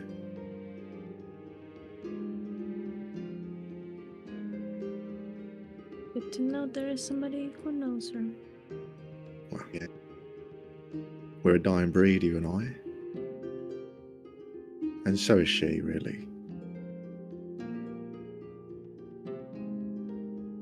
Let's continue with me, shall we? Great shape, thank you very much. Don't kill him, Vesyl. Yeah, he's gonna try to be in tune with the cards and pull honest as he can. He's not gonna try to pull any tricks. Mm-hmm. For the past, present, and future. His wisdom? Plus proficiency, because he's proficient in cards? Sure. Okay. So that would be 17. Okay. So, pulls out the 3 cards. I'm assuming you tell me what they are. I don't know, fuck this future's guys. I'm leaving this all to you. I'm leaving this in your hands. We talked about you giving me the cards. We're playing it by ear, this one. How the fuck am I supposed to know? Do you want me to pull out my deck and actually fucking shuffle the cards? I'll do it. It's Do right it. there. Do it, why You not? want me to? Yeah, Okay, do it. fine. I Hell just yeah. need to pick out the fucking major arcana because I'm not pulling out all the fucking cards. Because I'm gonna have to do that every time then. Unless you actually want me to do the whole 78 cards. Do as you prefer. Alright, This is your bitch, then thing. we're doing it the good old classic way. All 78 cards, why not? Okay. Well, give me a number so it's accurate. Or close to cutting cards. We'll say 22. Okay, from 1 to 10, I'm not shuffling 22 times. 6. Alright. 6. That fits skill weirdly. The number 6. I don't know why. It just does. It just needs 2 more 6s, and we're there. Yeah. Yeah. Considering we're dealing with devils, Also, I think it's so that fun. card just fucking fell out. Alright. It is very fun to see how similar Gil is to Fidel in ways. It's so fun. And then he says some super depressing shit. I'm just thinking like, okay, that's not like Fidel. Oh. Huh. Robbie's face. Oh. I don't know about my this one. guy, it's not looking good for you. Double Oh, I check can't because wait I to hear often don't use this deck. Just to make sure I'm looking at the right card. As you're pulling out Okay. the cards, Pull you the fucking hear him power just or some like shit. mutter under his breath. You do realize whatever happens to me happens to you, yeah? But So you again, better make I it hold good. no, power over this. Uh-huh. Sure. And- Future is always unpredictable. Can Well, I be like to have a changed. bit of control over the future, but I'm letting you take the reins on this one. So the first one that he got for past is 8 of coins or pentacles, however you wanna call it. Tentacles. Pentacles, like it's a coin that has the pentagram in it. Oh, okay. They called pentacles? Yeah. It's essentially the upright pentagram. Mm-hmm. Yeah. Which represents somebody who has worked hard at their craft, mastery of a skill, especially like something very repetitive and what are they called? Oh my god. PDFs? Trade skills specifically. Mm-hmm.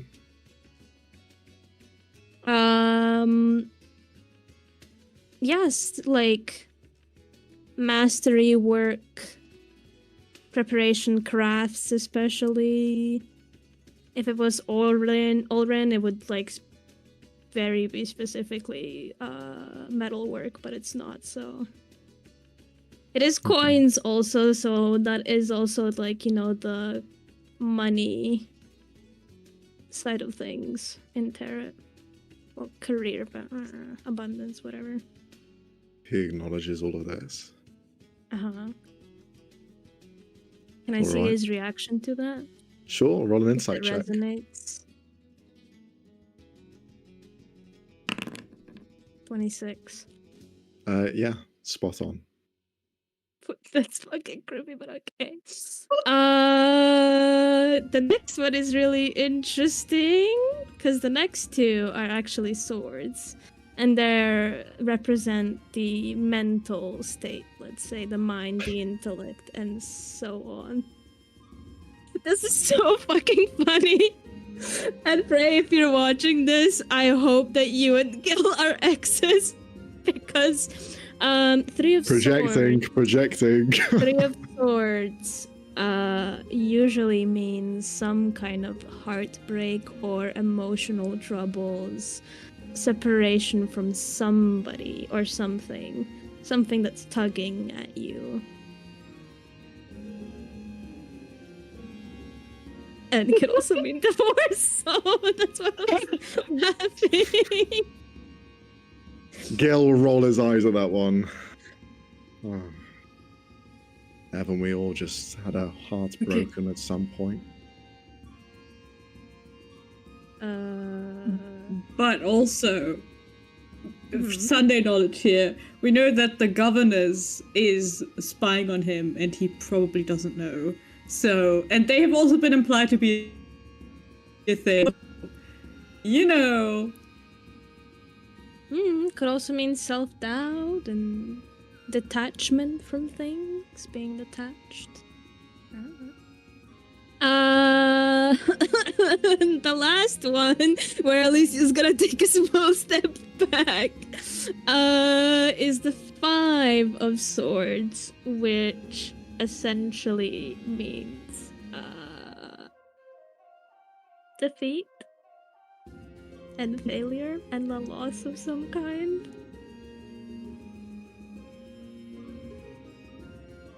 Or at least the cancellation of plans. You see, he looks at the card as it's placed down. Can you roll another insight check? Gold. Another 26. He's been looking at these cards as they've been placed in front of him. You've not needed to really explain too much what they do, what they mean, what they represent. You see, he acknowledges and he understands. You get a sense that he's probably had the same exact reading before. And he looks at it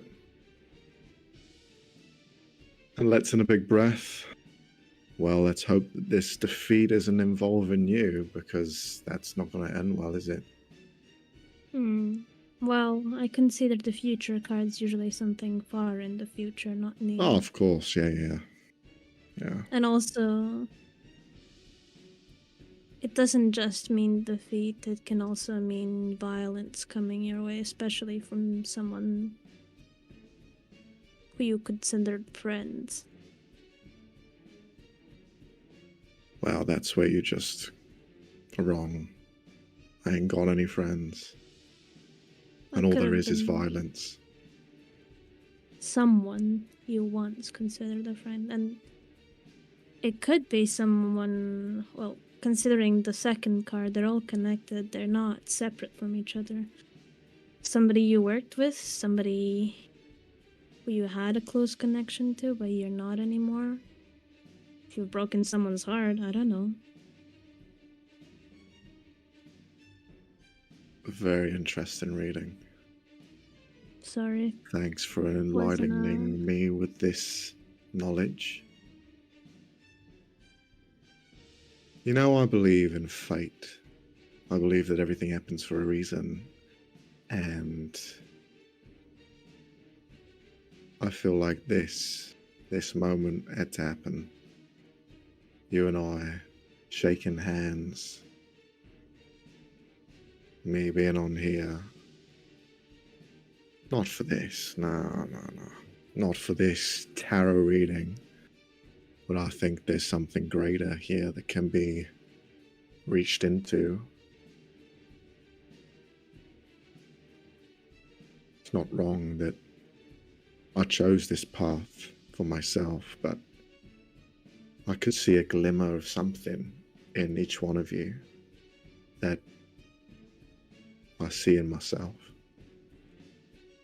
That want, that hunger that you have inside you to do something, to accomplish whatever goal you have by any means necessary.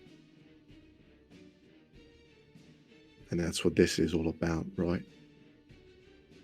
Heading into this city to do whatever task you have in front of you. Most likely demon related, I'm sure, with the little pendants that you got around your neck.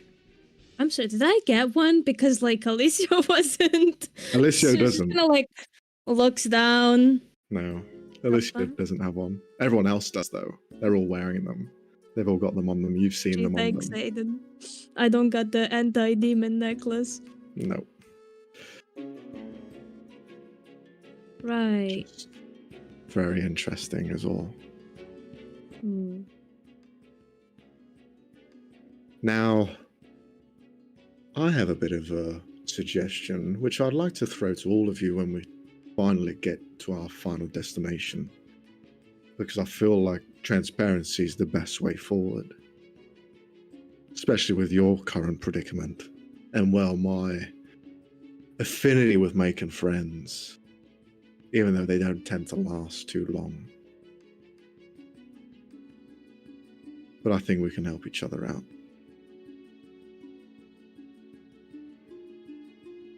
I think we should discuss this with the whole group, perhaps. Of course, of course. By the way, as a follower of Nebula, have you ever done your own reading, truthfully, without any biases, to search in yourself? Of course. And what did you find, if you don't mind me asking? That's a good fucking question, Max. I don't know. I didn't write this shit. Well, there were many over the years. I followed her since the age of 8. And I've spoken to her a few times.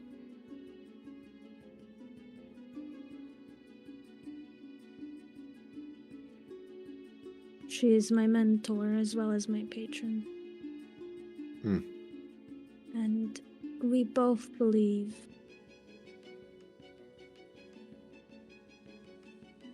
I am ought to try to make this world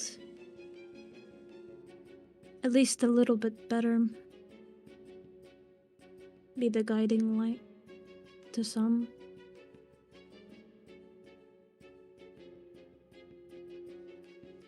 And I have a question for you as well to add on top of that. How does it make you feel to see Morgana down there, dying? What does that do to you, as someone who wants to help so much, but physically you cannot help her? It's an impossibility.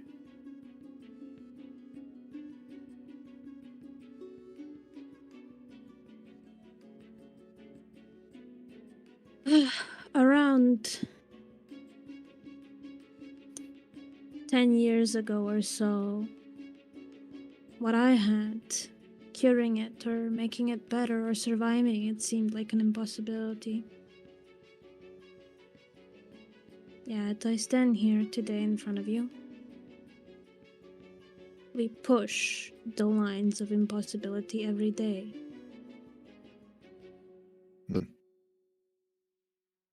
Yes, I don't like the fact that I don't know how to help her. I know you can, most likely. But I will try to live so I can figure out other ways to help people. Not just her, in her case, but others. You are one of the rare people in this world that's not stopped by the word impossible. Because it's true. There's no such thing as impossibility. Everything is possible, as long as you try hard enough. And your second observation is correct as well. I could stop that from taking place. I could cure this woman and stop her from dying, bring her back to life. Have her breathe again with lungs that are filled with air rather than her own putrid rot.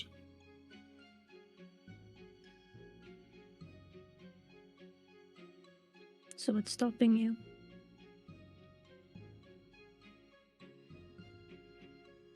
don't think it's my place. Why should I tamper with things that I didn't control? This was all our sister's doing. Why should I stop that from taking place? It was simple revenge. Simple anger. Emotions that we can all understand. And I can certainly appreciate someone who's willing to do something about their emotions.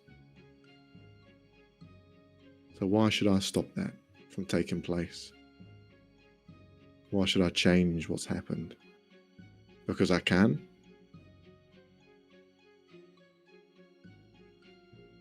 That is one part of it, but a part of me dislikes that idea simply based on the fact that you would be playing God.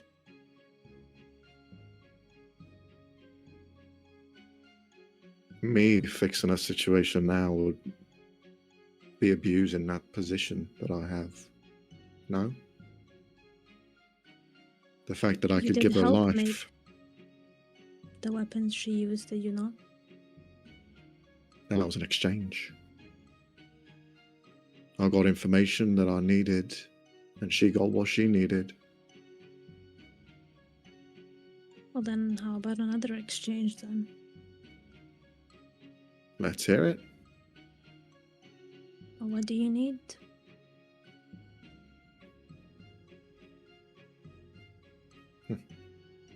What do you want, Gilgamesh?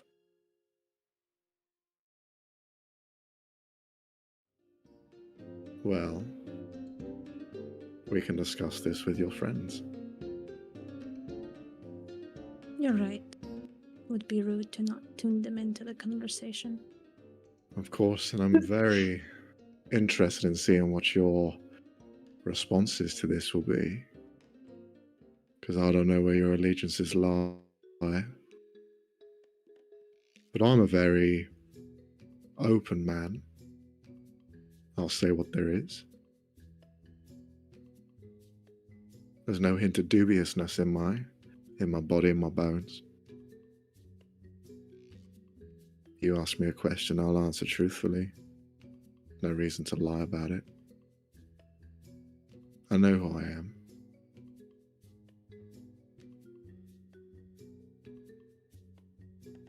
I can respect that. Not a lot of people are honest. Quite just the juxtaposition with you and Maeve, though. Well, I never said I liked her. Yeah, We do that is business. one of the maybe things that might be truly impossible. Anyways.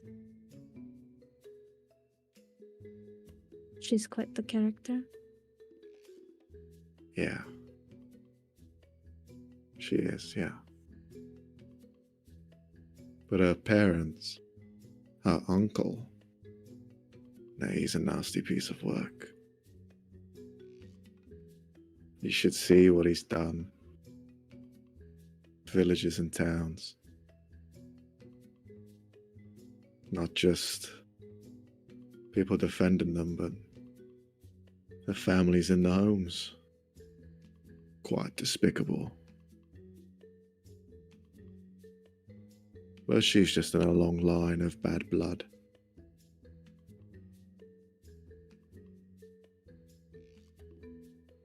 But they all serve their purpose. Well, I'm of the opinion that your blood doesn't matter. We make the choices that we do. Another thing we agree on.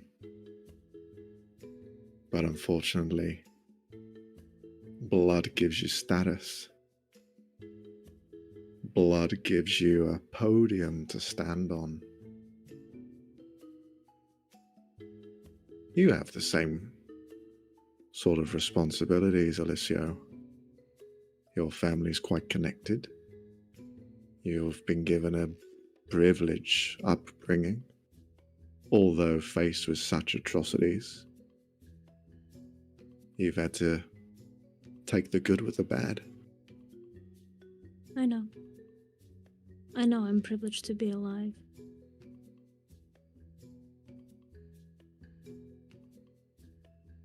No matter.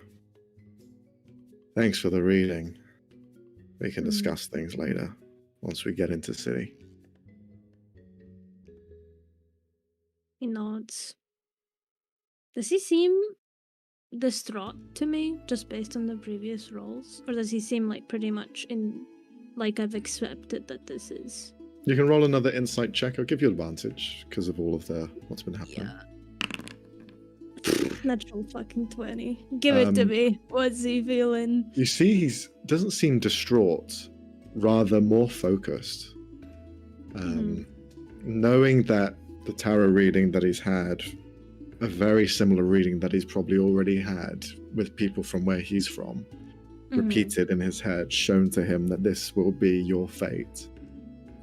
Seeing defeat especially, it just drives that almost that maelstrom inside of him to lash out, to continue what he's doing with more purpose and drive than before. And you get the sense that he's not emotional, but more emotionally distant as he thinks about the things that he has to do. You see almost like that, the glaze over his eyes as he's just thinking about other things. And Do I like feel like going he through genuinely respects me, or is it more just like old talk now? I'd say he respects you. He respects the concept of who you are now. What you represent, not so much. Like Who you are. nobility? Yeah. The stuff that you couldn't control. Mm. To him, that's almost foul and disgusting.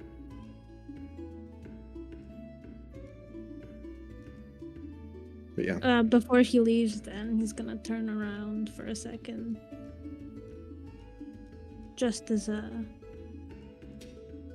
note. Let's say I'm not associated with my family anymore.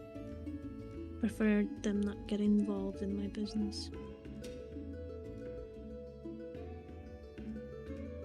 Well, that unfortunately you can't make. That's a promise. That's an assertion you just cannot make. Because blood's blood. You cannot change that. You may distance yourself, but the line runs through till the bitter end.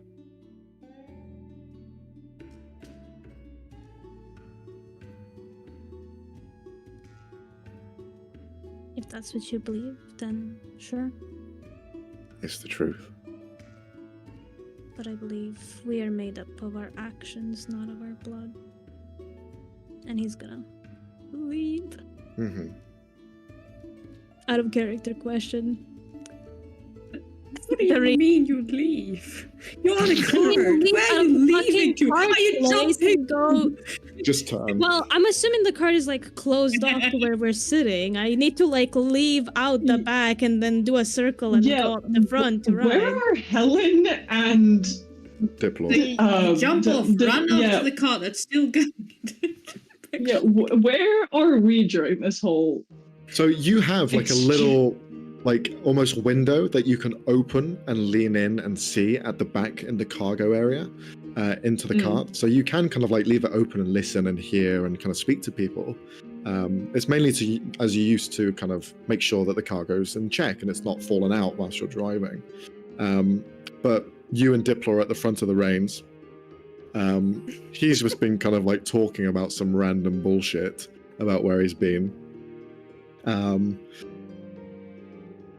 So you're telling me you've never been to the dreamscape then? Helen, I'm guessing the two of them would probably be conversing via mind link so that we can also eavesdrop. Well, Helen would be communicating via mind link so that she can also eavesdrop. A little bit. He appreciates the sentiment and he's doing the same. Yeah. She'd kind of just say back to him, goes, it was I have a complicated relationship with that aspect of my heritage. My mother did not get too much of a chance to teach me much, unfortunately. She tries.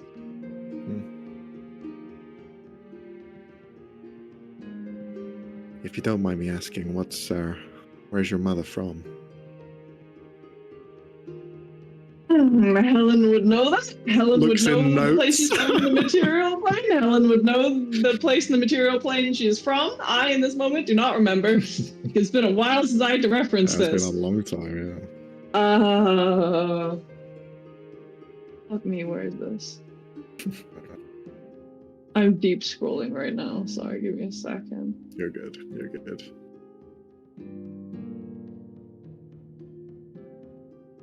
Kunthier. Continent of Tunthea. He'll acknowledge that. Kind of what I thought. There's a place in Tunthea that leads into the dreamscape. There's almost shamans and those who find themselves connected to this other world, and they will navigate that way and walk between the line of reality and mind.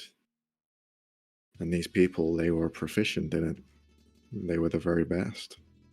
They'd be able to go across into other people's dreams and incept themselves there, create nightmares or epiphanies, manipulate and control. But all of them talked of a dreamscape, a city itself and dream itself, where all people could be and live as one. And when I say all people, there's a fine line between who we are and what people beyond are and our perception of them, right? For example, the stars that you see at night, they aren't real. They're almost this figment of imagination. Beyond those stars is almost a world beyond our own, okay? This is sounding quite insane, but it's all true. Helen's like completely unfazed by this.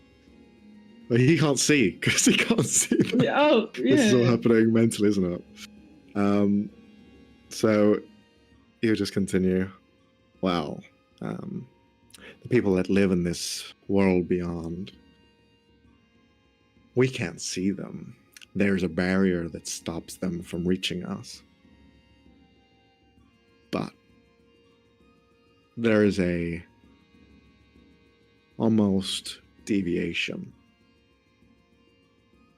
The barrier can stop certain things, physical, mental, but it can't stop dreams. Dreams. We all live in there.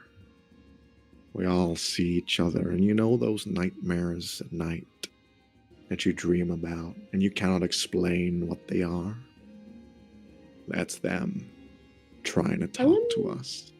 Can't dream, so she actually has no fucking idea what he's on about. No, you don't know. Only, and he only knows this in theory.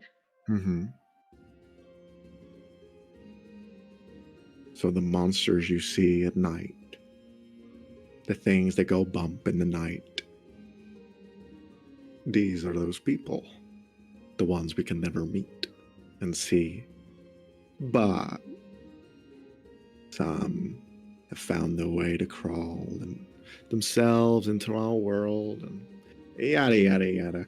The thing that I'm getting at is your people, they're almost like a liaison, an in-between. They're like the bridge that connects both worlds. Fascinating people. And, well, not many of them around anymore. A lot of them, they just stay in dreams. And, well, Only some people can see that.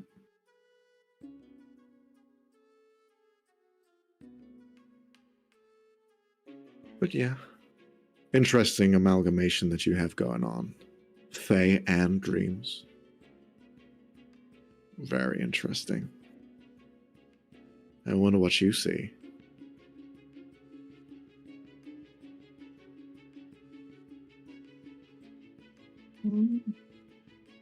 For me,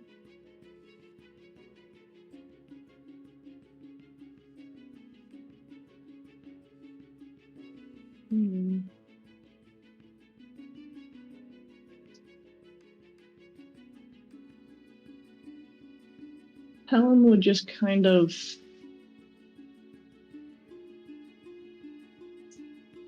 stop for a second.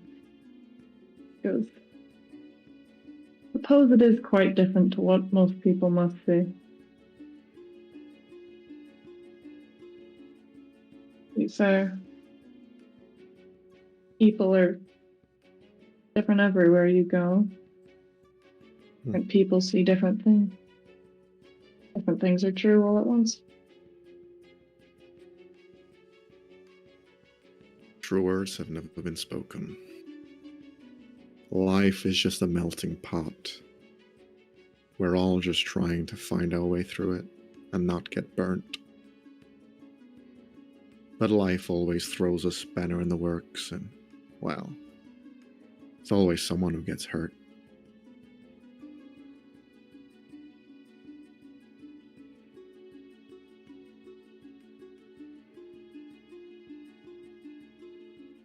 Suppose we endeavor not to make it ourselves. Yeah. In my line of work, you tend to be the person that hurts. And, well, that's just business. Sometimes it's personal. I love when it gets personal, but business.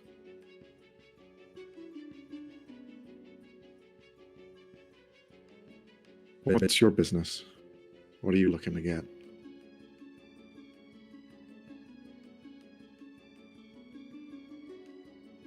Stories are worth a lot more than what people seem to think they are. I mean, you've been to the Feywild. You can understand that much. Yeah, I used to be very much a cynic, but I've seen the comets clash, I've seen the planar planes, the glass that divides, break, and shatter. I've seen it all, and, well, yeah, life is much more fiction than it is real. Books, there's a lot in them that's true. Stories and myths. People shy them away and say they're for kids, but no, there's more to them than you think.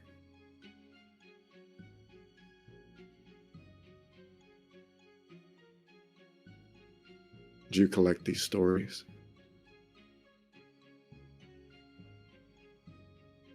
I'm endeavoring to. That's good. Oh, You should. make Someone my own. should.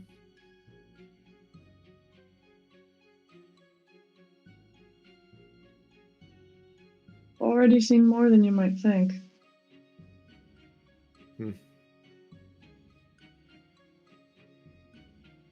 Well, I'm not really that surprised. You find your way into Maeve's palisade in Vesyl. I'm sure you've run into worse. You handled yourselves pretty well in there.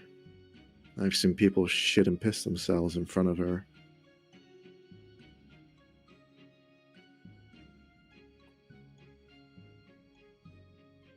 You've I've got seen- guts. She's a woman. I've seen much worse than that.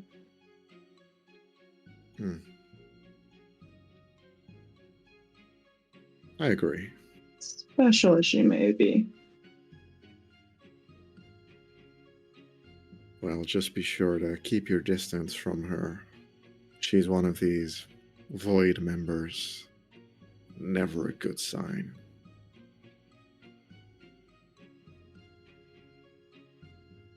Helen would just kind of shrug this. Let them play with what they will.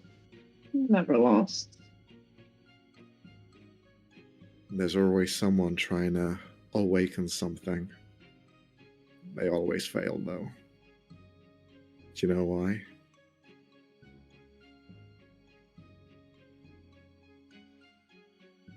Kind of turn to him. It's all about balance. The world is on a flat plane. Tip too much to one side and the whole thing shatters. But the world won't let that happen. Not when there's still a bit of law and order in place. But as soon as chaos takes over, as soon as the threads wrap around this world and pull their strings, well, that's when shit can actually turn on its head.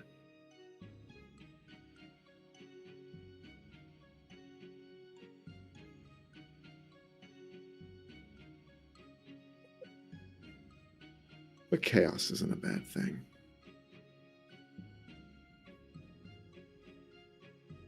It's its own kind of balance. It is. It is. Conversation continues. We'll go over to Ulrin and Cal for a moment. Is there anything that you guys wish to discuss? Either between yourselves or with Tuco or Richter?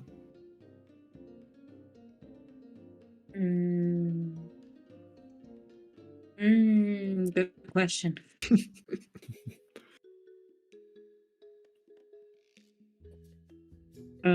Oren, you're welcome to go first if you want to do something. Oh, by the way, Cal, I was thinking of making you a new bow. Well, I mean, when why? What's wrong, Cal? when I'm not on a timer. But while I do know how to make bows, generally, the enchantment, I might need a bit of help. You have Right. you have some knowledge of nature-related magic? I mostly try to do something and then it works. That's well enough. I don't really get how it works. But I don't really need you to understand the entire process. It's difficult to explain. It's more about the energies involved. I can do simple elements just fine, but something like making plants grow and such is more in the domain of life,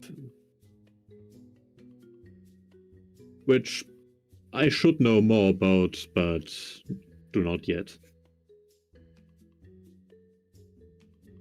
Yeah, no, I can do that. I can help with that, definitely. That's good. I was planning quite a few items in that region, so let me know if you might need something else.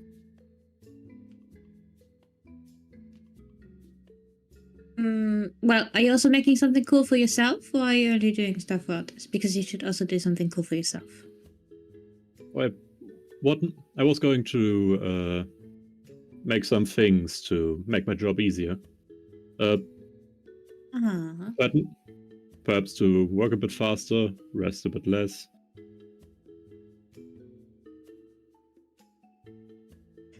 Okay, I mean, I guess rest is nice though. You should rest. Rest is important.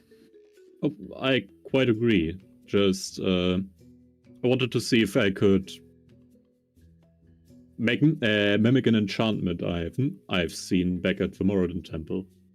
It's basically an invigorating rune that makes it so you need less time for your rest.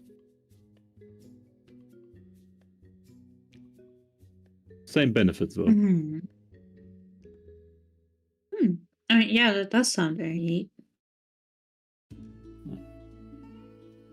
Though I wish I had access to the library back at the temple. I have to think of most things off the top of my head. Makes it a bit more difficult. But I relish the challenge.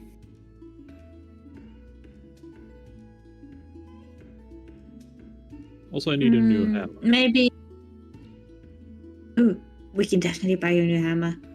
But no, I was thinking of making one. We can also definitely do that.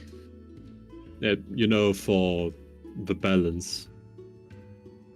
And he basically balances his own hammer.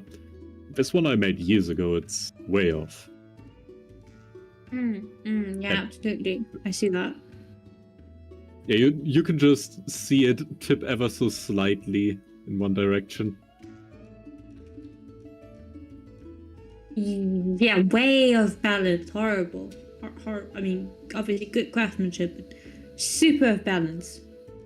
Besides, with the fire elementals that we fought along the way, I was thinking about infusing the hammer also.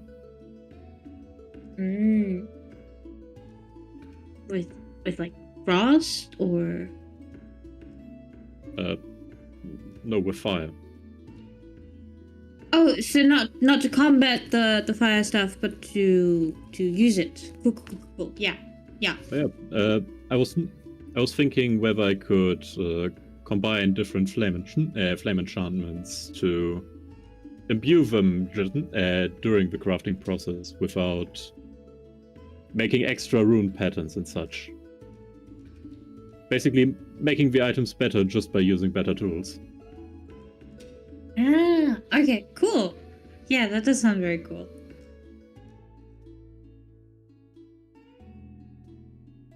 And you can tell Cal is listening to all of this and it's just all going over his head. He's just like, yeah, that sounds good. Sure. He's just sitting there like, that sounds very fun. But, basically, Orun just keeps going and talks about item ideas, and every now and then you recognize that this might be for you and is kind of important. But then he gets into the workings of how he's going to make it and how it's supposed to work, and you get nothing. Like you're pretty sure he has various arrow ideas, but. I know that they sound cool. I have no idea how they work. You tried explaining it to me, and I sat there nodding and going, "Yeah."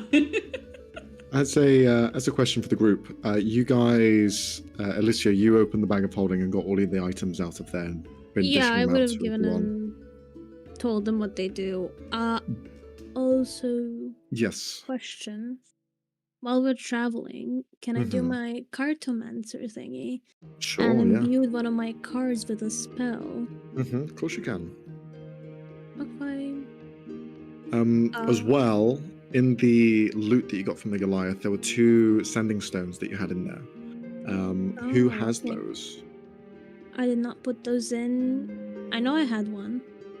Okay. I showed one to May. I didn't give it to her. Mm-hmm. So I think they're both with me, but I would have given one Yeah. Okay. to probably the other card. So Ulrin. Yeah, so Ulrin. So bear in mind that these aren't like two-way; they just work universally. So you speak in one, and you can contact anyone that you are familiar with it. They don't talk to each other. Got you. Also, So it's like just basically casting blatantly and sending. assume Yes. that if you say a fruit, they explode. These are not the same. No, these are different. Don't worry. No, you say that now. You say that now. Blood But just watch orange. us say papaya and it goes Banana. fucking boom. Dragon fruit. On a side note, do they just cast the sending spell? They Can do, the yeah. target answer? They do. The target can answer, but it doesn't count as a spell, so it can't be like dispelled, or it can't be counterspelled, for example. So it works on a different wavelength. Nice. And they have 3 charges, was it? No, it's 1 charge each, but you have 2 Oh. stones. And it's 25 word limit as per the sending spell. And they recharge after a long rest. I'll send you the doc in a sec. I've got them in front of me. As well, you have the spear that you had retrieved from one of the guards that had attacked you on the mountain. Does anyone have that? Yes. The one that The floated. polearm? I didn't take any of the loot off the bodies, so I don't have. I think we did take the pole arm. You did, yeah, the spear. We would Yeah. have done. The spear. So I'll send both of these as well in chat so you have them. Somebody Um, else can have that one. So I'll add I'll have a them look-see to- at the spear. 'Cause I I may believe be it's able like to use it. a I'm- immovable rod. Not even but sure I it's can spear. use Pretty it. much, Can I use yeah. it? Yeah. So Also, for the reference, I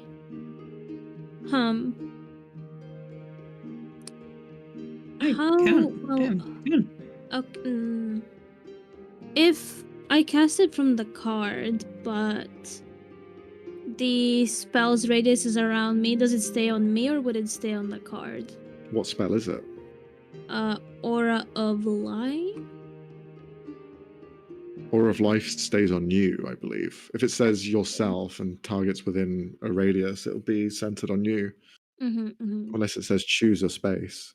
Oh, that's necrotic damage, frick.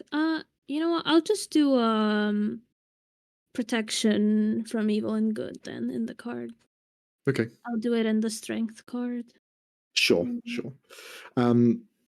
You are beginning to approach the Red Grain Forest, which is a cherry blossom woodland that is bright pink, dark red elements mixed with that kind of light, almost going to white edges and centers to them. The trees themselves are fairly thin. They're not large or massive or intimidating. They're just a lot of them. They're very common, and there's a lot of them in a row. Intersected amongst this forest, though, you can see different varieties of plants that are growing, as well as trees. Not pertaining from like the cherry blossom sort of family, but others. You see pine trees growing out from like a center orchard that's just been left there and protected. You see other ones as well that aren't familiar or at least common to this space. And one thing that you notice as you approach is in the mountains, it's not overly huge and massive that you see it wherever you go. But now that you're kind of approaching from the southern direction and heading in a northerly way, you can see on the mountain itself, which is a fair ways away, but still at the base of this red grain forest, you can see there is a huge cherry blossom type tree, which is separated into almost like 4 chunks. It kind of grows out from the center of this mountain into 4 large, strong, healthy branches that they themselves stretch out and hold the bushes and kind of treetops of themselves there. You see that now as you're approaching, as it's just barely visible, already indicating of how huge this tree is going to be once you get right up close to it. But your journey isn't going anywhere near that as for now. But you begin to enter the red grain forest. Upon entering, you see Richter. He'll kind of look over everyone and put his hand up. I was speaking with Coraline before.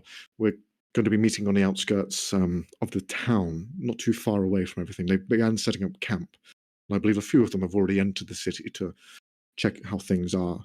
But we'll be meeting them there first. And he just kind of indicates for you to follow. As the 2 carts go in, yes, Leonie? I just want to mention on the way there, Kel is keeping an eye out for anything that looks like an interesting plant, anything that is seen before that could be used first, like a healing herb or as a, I don't know, something Weed. to keep one away, anything. Oh. No! Or another child, jelly no. child. I with mean, a dog. yes, but no. Roll a nature check. No. Roll a Useful nature or stuff. survival, either one. Okay. Oh, yeah, that's a tough choice. Do I Survival. go with +9 or +4? Nice. Upon looking around, you can see a few elements and herbs here. For the most part, though, you can see that nature has taken its course. And what you get is these things are being planted here. these orchards, these kind of protected areas have been placed here purposefully. And you can see there's almost like warning signs that have been left behind that hunters and people who are familiar with the land, bless you, would be familiar of, as an indicator of do not touch, these are protected. So you kind of avoid those. But amongst all of those, there are roots that are rising up from the ground, and some that stem from the tree above in the mountains. And this is kilometers away. The roots of this tree have almost grown out of the ground through the mountain and like wormed their way to elements of this forest and probably beyond, but this is what you're coming across now. From these stems that are growing out, these roots, these heavy, thick roots, you can see the plant life around it is wonderful and colorful. You've never seen things growing in the vicinity of these roots like it before.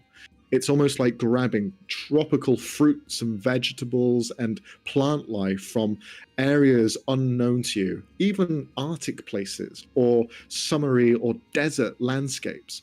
All of this vegetation that would grow in distinct environments is growing in this one place. And it's just a miasma of all sorts of vegetation that you can come across growing within in this forest. So you do find a couple of things that you kind of like see and grow curious about and begin picking a few things and taking them with you. So we can go through that at a later point, but you just begin to pick through them. Nice. Okay. Continuing on, doesn't take you much further going through this red grain forest before you come across a area where the trees have grown and warped slightly to where they overhang over each other and have created this canopy amongst themselves. Underneath it, in the shadows of this canopy, you can see a camp has been set up. One that has a patrol and a guard kind of walking around and keeping an eye out. As you can see, one of the members of Life's Echo, Ark, the kind of elven figure with like tiefling features at points, the one who is mute and does not speak, sees you entering, and you can see that she is like cut. Elements of her seem to be damaged from the journey, perhaps, but she was always a bit more rough and tumble than the rest. She sees you arrive and just kind of continues her watch and looks around. Getting in closer, you see the first person to kind of greet you is the cloud giant, Jethgrana. She is standing there in the kind of long, very monk-like robes, nothing too overly fancy, but more practical bindings across her body. She's standing there, very tall, stalwart figure. Next to her, you can see is Coraline, the human woman with kind of like longish blonde hair, just kind of looking over and waiting for Richter to approach, as she just kind of like waves over everyone else to kind of enter and come in. Jethgrana will step up and just look over the rest of you. Congratulations, so you've made it. Well done. How was your journey? Was it easy? We had a bit of a tough time. Yeah, there were some hitches. Alicia and Olrin just blinking at her, probably. I mean, to be fair, this is What do the you first time think? they meet Alessio, to be Yeah. fair. They've never met, as far as they can tell, 2 people have died and we've gained 1. They're looking like in the car. Well, no, and we got 3 new ones. You've got Gilgamesh coming out, you've got Diplor, you've got this woman who's dying, and you got Alessio, who looks like he's dying, and you got Olrin, who looks like he's dying. So they're just looking at you. No, you've probably had a much worse time than us. Okay. Yeah. Well, we've made it, and the rest of them are all searching in the town to see if they can find elements of these demons. So if you need to rest now, do it, and we can catch up with them in a second. Does she mean like a short rest or like Pretty much, yeah. Okay. We have made I mean- arrangements here in the camp if you wish to settle down. We are trying to keep this as low-key as possible. Mm. What We've is been here that thing? before, so perhaps it's Gestures to not Jellybean. smart for us. Wonderful question. I don't know. Okay.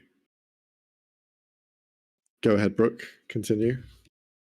Some of us have been here before, so it might be smart, or it would be a big help, I should say, if you could take our friends here somewhere safe into the town, and would kind of gesture to Morgana, because we've been here before, at least the three of us have.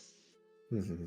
Alicio could There's- go with you, but the rest of us are known entities, at least slightly. Is And where- there Go for it.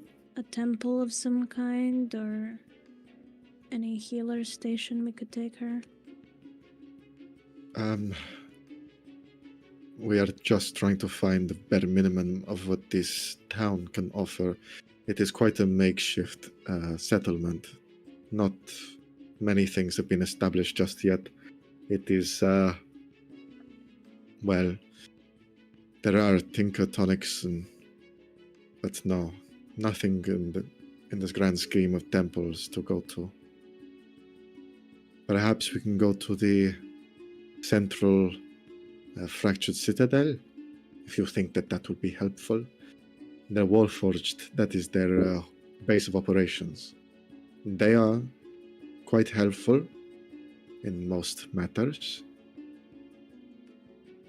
You think they would be able to give her sanctuary? Most likely. The Warforged, they pride themselves on finding,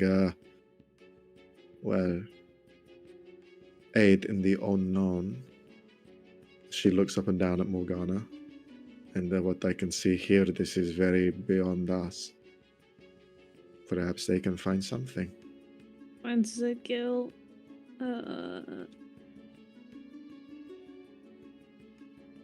We can talk about it, but we need to discuss something as a group first, if that's alright. That is probably a good idea, but what is your name? You speak as if you are a part of this. Alicio puts his hand out. She looks over towards Richter. He nods. More secrets that this Hayden Hassar has not mentioned. And she kind of like reaches down and shakes your hand. She's about 8 foot tall, very slender, cloud Goliath, so she has some giant blood in her. Shaking her head. Yeah. Yeah, Well, so I'm Axel and positive you Vesyl had to are. go and solve a personal problem, so he joined up. So we weren't 3 people on a run. So we're 4 now. Yay. Also Okay. 2 core, I guess. So we're 5?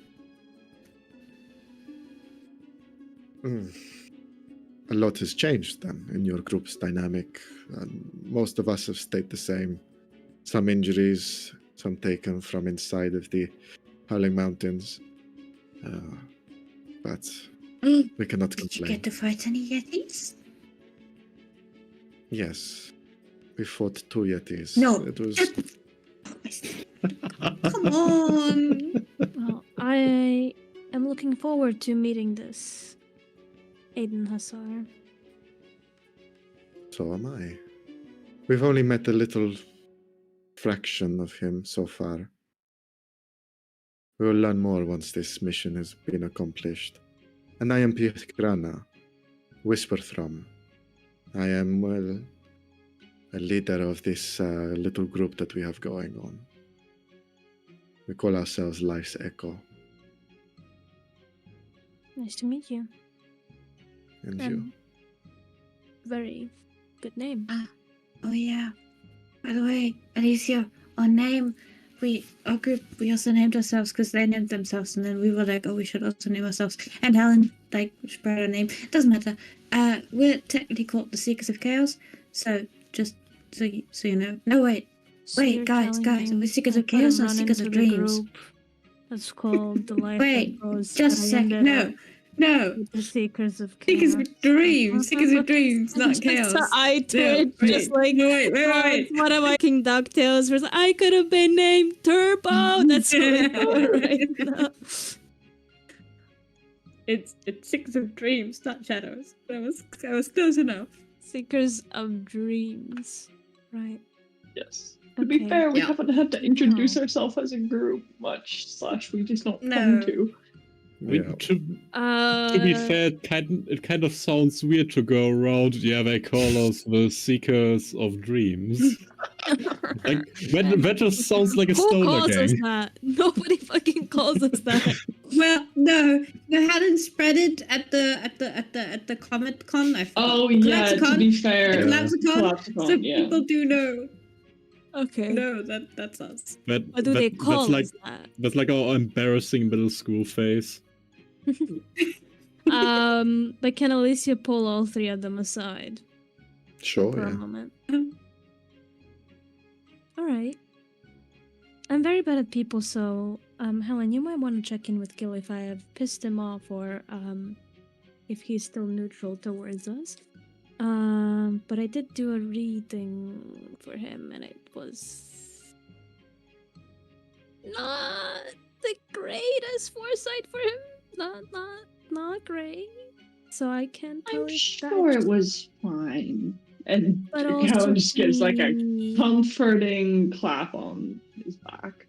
He, at this point, you see, like Alicia just arches his back away from your hand, but he's kind of like, no touch, please. But he did want to speak to us. at this point, you do see Gilgamesh turn the corner and look at the four of you.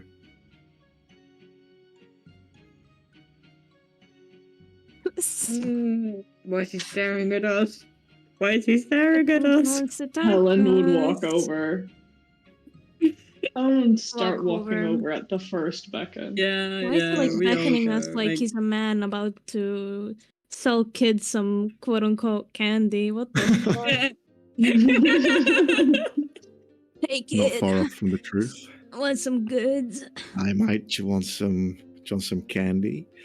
No, he gestures for the group of you to approach him as he's seeing more people are kind of present in this bubble that he's not privy to share this information with, but he'll share it with the four of you. As you all approach, he will just say, I was having a little discussion with Alicia in the cart before, and well, we saw a bit eye to eye on certain things, and I wanted, as I have intruded in your personal space, to apologize. But as well, to throw a spanner in the works, if you will. I need a bit of help, and you're in need of help as well. I need you to be truthful with me. What is it you're trying to do with these demons? Maeve has theories. I have my own, but I want to hear it from the horse's mouth. What is it you're trying to do? Alicia kind of turns Well, to he's everyone else okay. like, yeah, I what the guess- fuck are we doing again? We end them permanently. Yeah, like that's easy.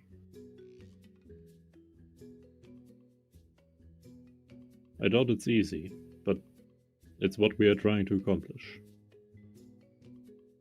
Well, technically, we are also allowed to like capture them, if we can. To what end? Why are you going to be capturing them? Killing them's one thing. So, Capturing them's another. oh, I guess they're not a threat anymore, right? My hope is that when dead, they are not a threat either.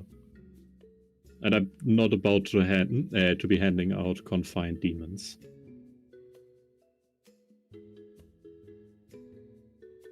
That somehow sounds like they're going to end up in some forgotten depth only to be uncovered later. See, that's where the issue lies. I don't like that second option of capturing them, because, as you say, they could wind up elsewhere, and someone may find them, or they may be freed. It's not a ultimatum. This is just a temporary. But those necklaces that you have on, they're like beacons. Why are you carrying around beacons with you?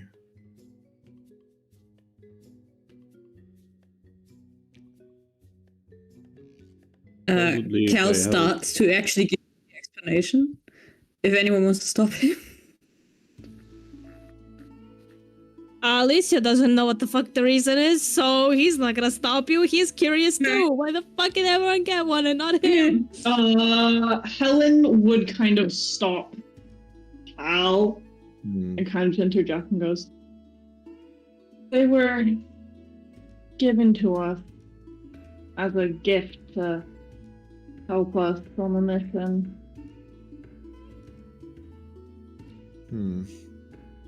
Anything we could get to help us. As you said, not an easy task. All right, well, look, the way I see it is that these necklaces are used to trap these demons, and you're going to use that for something else, probably to empower this Aiden Hassar even further. And for me, I can't let that happen. I don't want Aiden Hassar to be stronger. I don't want him to be more powerful or anything like that. I personally want him dead. And you're right next to him. Wait, confirm. Hold on. Does Alicia know about What the fuck is this beef? Hold on. What is this beef? Just confirming, because I don't want to accidentally metagame. Does Alicia know that it's not actually Aiden Hassar? Because there might have been a moment where Richter did tell him, but I'm not too sure. Or it was Cal who spilled it. I think someone did say something. I mean, it's been hinted at, but you haven't outright heard to say it. Okay, well, he can put two and two together. He has intel.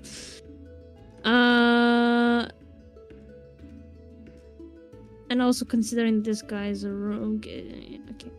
He's gonna look to everyone else, especially Cal. Yeah, fucking, can I, his stories / insight check, what this beef is? Sure, you can roll a insight check.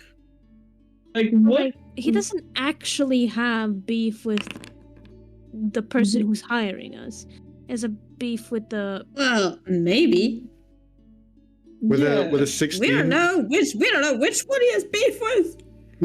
He's a hard person to read, because now he's in almost like game set mode.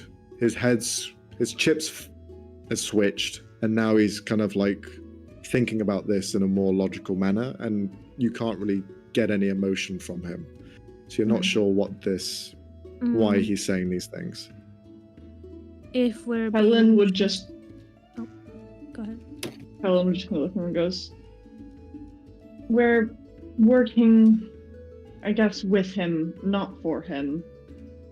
This is important, and we're doing it for that reason. Most of us, or at least I'm not really doing it for him.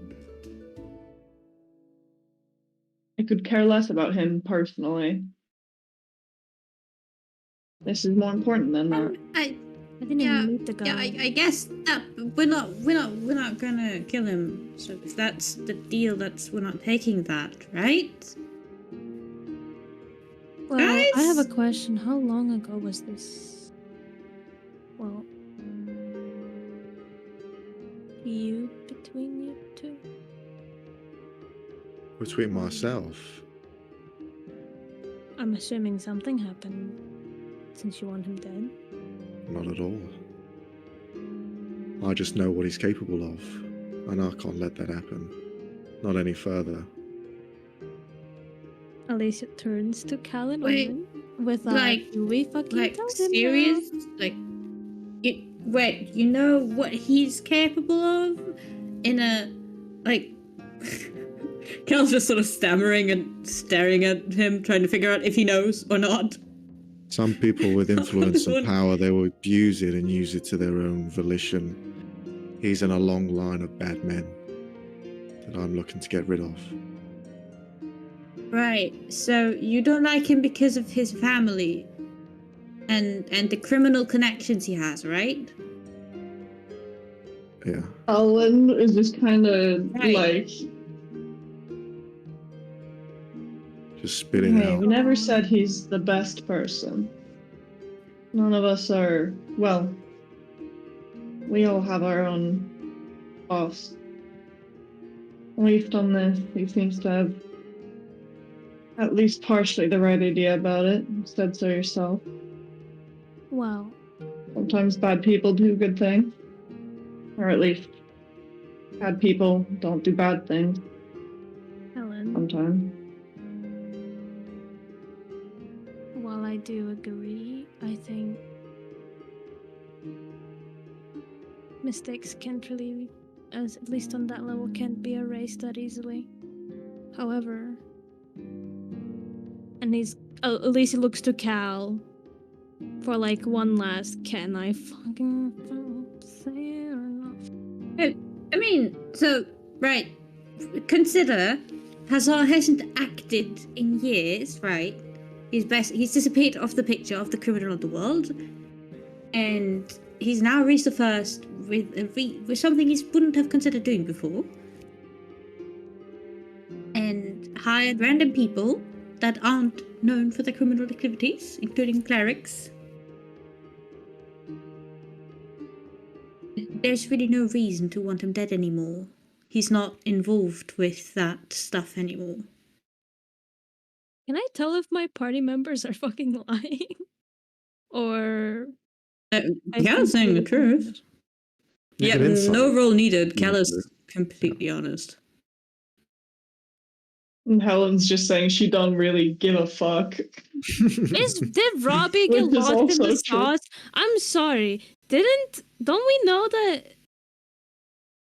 Yes, outside but knowledge? Yeah, we do, but I'm not gonna tell him. I'm not gonna fucking Whoa. tell him. Are you doesn't lying know that. about that? Fuck's sake. No, I'm like, do we know that he's not Aiden Hassar? Am I being gaslit? What's happening? Layers. We are And I'm not. trying to figure Okay, out so- if I know No, something Robbie, from Robbie, accident from Robbie, the chill. descriptions you gave me, Max. So I'm like, I don't Okay. want to bet a game. Okay, at least you would know. We have been obvious enough about the fact that the guy we work for is not Aiden Hazar. Okay. But he technically he's in his body, right? And they switch places sort of. And it's not- Which not we the- haven't told you. But No, it's you not know the same we- person. Yeah, no, you know that you is not don't work information for we can the share, same because it's that dude. But yeah, you know you don't work for that guy TM, but he is kind of that Yeah. person.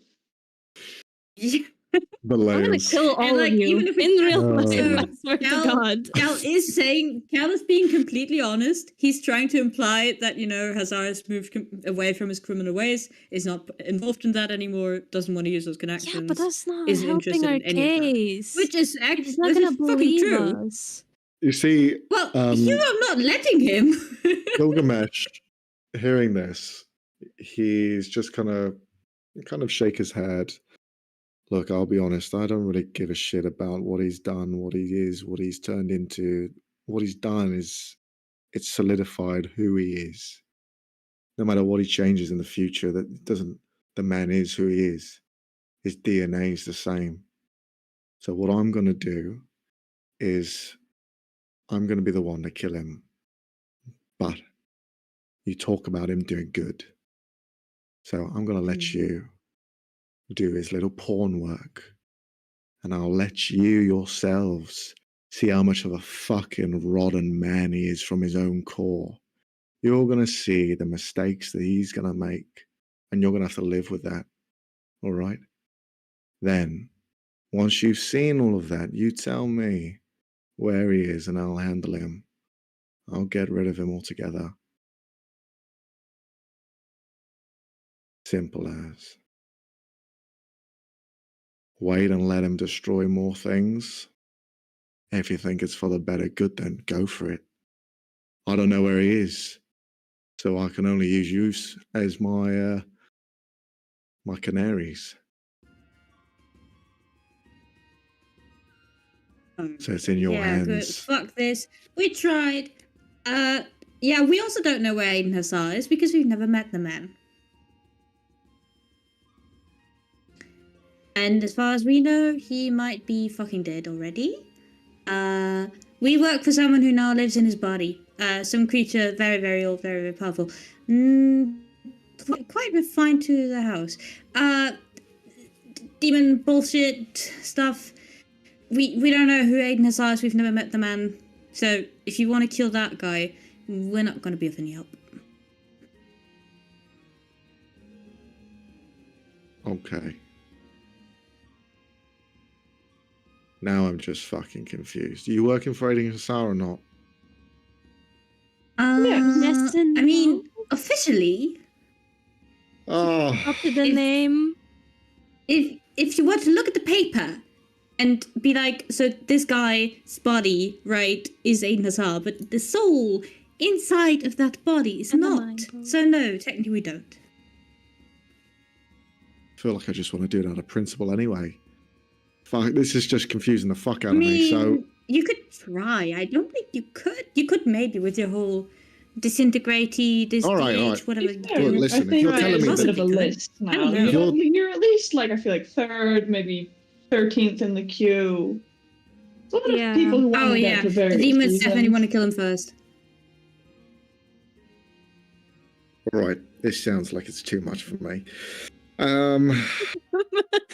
Bro was not expecting all that. Charles' well- mind has overcome your command. Well, I still want to make a fucking agreement. So what I'm Okay, going to do okay. is I'm going to throw your way that you have two possibilities here. Either you just give me where the fucking real Aiden Hassar is and I get rid of him for good, or, which you don't fucking know, as you're saying, or you fucking help me in destroying the fucking crime syndicates. Either one. That That the one. second one yeah. sounds pretty amazing. Yeah, you could have led with that. Why would I lead with that? I don't know, because they're crime syndicates. They do illegal shit. They trade with people. They hurt a lot of people. Of I course, don't give a we shit wanna about all of destroy that shit. I don't give a fuck about that. I just want to get rid of them. But we do. So Oh, well, then if that's enough motivation for you, then sure, yeah, we're in it. Done. All right, but if Deal. But also, what are we getting out of it? yeah, well, to your still lives. be able to help you, we kind of need to live past 5 days. Oh yeah. Oh yeah, that's fine. I can get rid of that for you. Yeah, no problem. But as well, you got to realize that Maeve, she's a part of this crime syndicate family, so she'd also need to be get ridden of, right? So Yeah. No yeah. problem, I mean, then. can't you just not you- remove what you did? Like, can't you just? True. it's all bound as one agreement. So if I take rid of one, Oh, so Oh, she'll know so she'll immediately know. when you remove How mad do you theirs. think she'll be? Yeah. Oh, Helen will she's just going to be kind so of- mad. Lean in and go, I think it might be worth trying to set up some kind of communication line. Before we break that, she could be useful. We can put her last on your mission. And just kind of looks at Gilgamesh and goes, for the time being, she's at least open to you and us, sort of. Maybe we can make up a story that you were. Well, I don't think it will work because you're really powerful. Who do you think could force you into breaking the deal for us? So it seems like you're still on her side, or at least a neutral party. I've never come across anyone stronger than myself. So no, don't know. You'd have to make up someone, say some fucking archmage or some shit. I don't know. Could be Aiden. You could say Aiden Hassar got to me first. I don't know. Give it a try. We can think As on it. much as I'm loath to do this, I do think perhaps honoring the agreement, we can figure out a way to, is in our best favor. And Well, Alicia kind of looks at Hal and Yeah, like, but, please, man, I'm fucking dying. no. Who's barely standing on his No. own 2 feet, like, maybe we Also- don't wait also, for this. Oh, yeah. Keyword also, there are quickly, like if several we can figure out a dangers Skype call connected to today. that. We have sending stones. No, we can Yeah, send him we a don't message know. being like, We don't know send if- her a message. We don't know if it's safe. Can we though. like Especially because we're standing right next to we're standing right next to our targets. We cannot do that while we're standing right next to And, by they the will way, sense that shit. I'm just going to say this to all of you now. If you're thinking That of using a was out of sending character. spell to communicate a conversation between the two of them, I don't think Maeve's going to be happy with that. I think she's looking for the whole thing. Yeah. She's Well, looking then for face-to-face maybe- conversation. We should deal with the threat here first, so it would be safer for him to come here and talk. Just a suggestion. I And that agree. sounds like a plan. Mhm. Well, then I'll leave you to Alright, it. And you see he wipes his hands and he walks away. then. Let me know how it goes. One more thing. Does this Oh. include Morgana in the deal?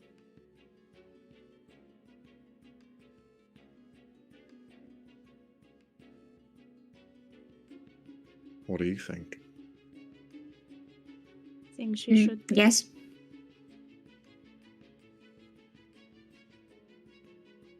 Her bloodline runs thick.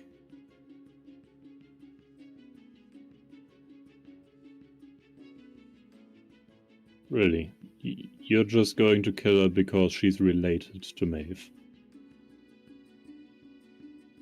That's exactly what I'm saying, yeah.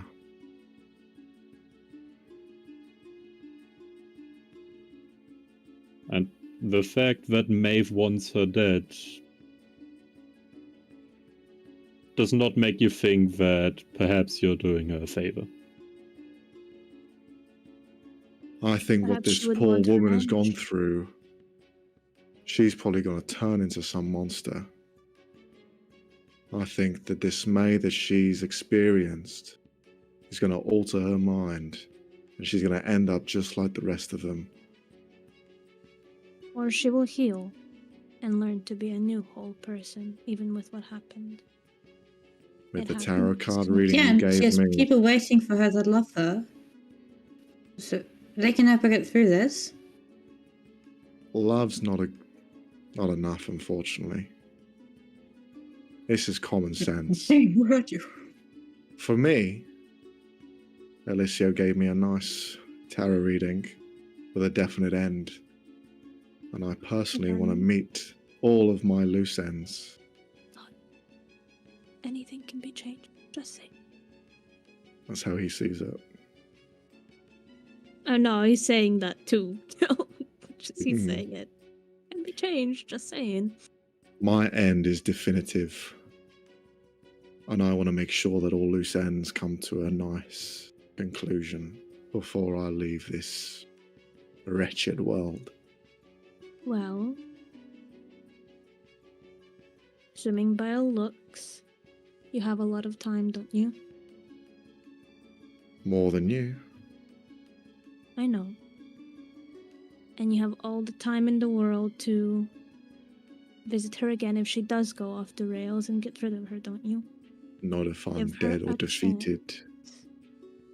Give Oh, her. how about we promise that we kill her if she turns evil? Like we make her our responsibility.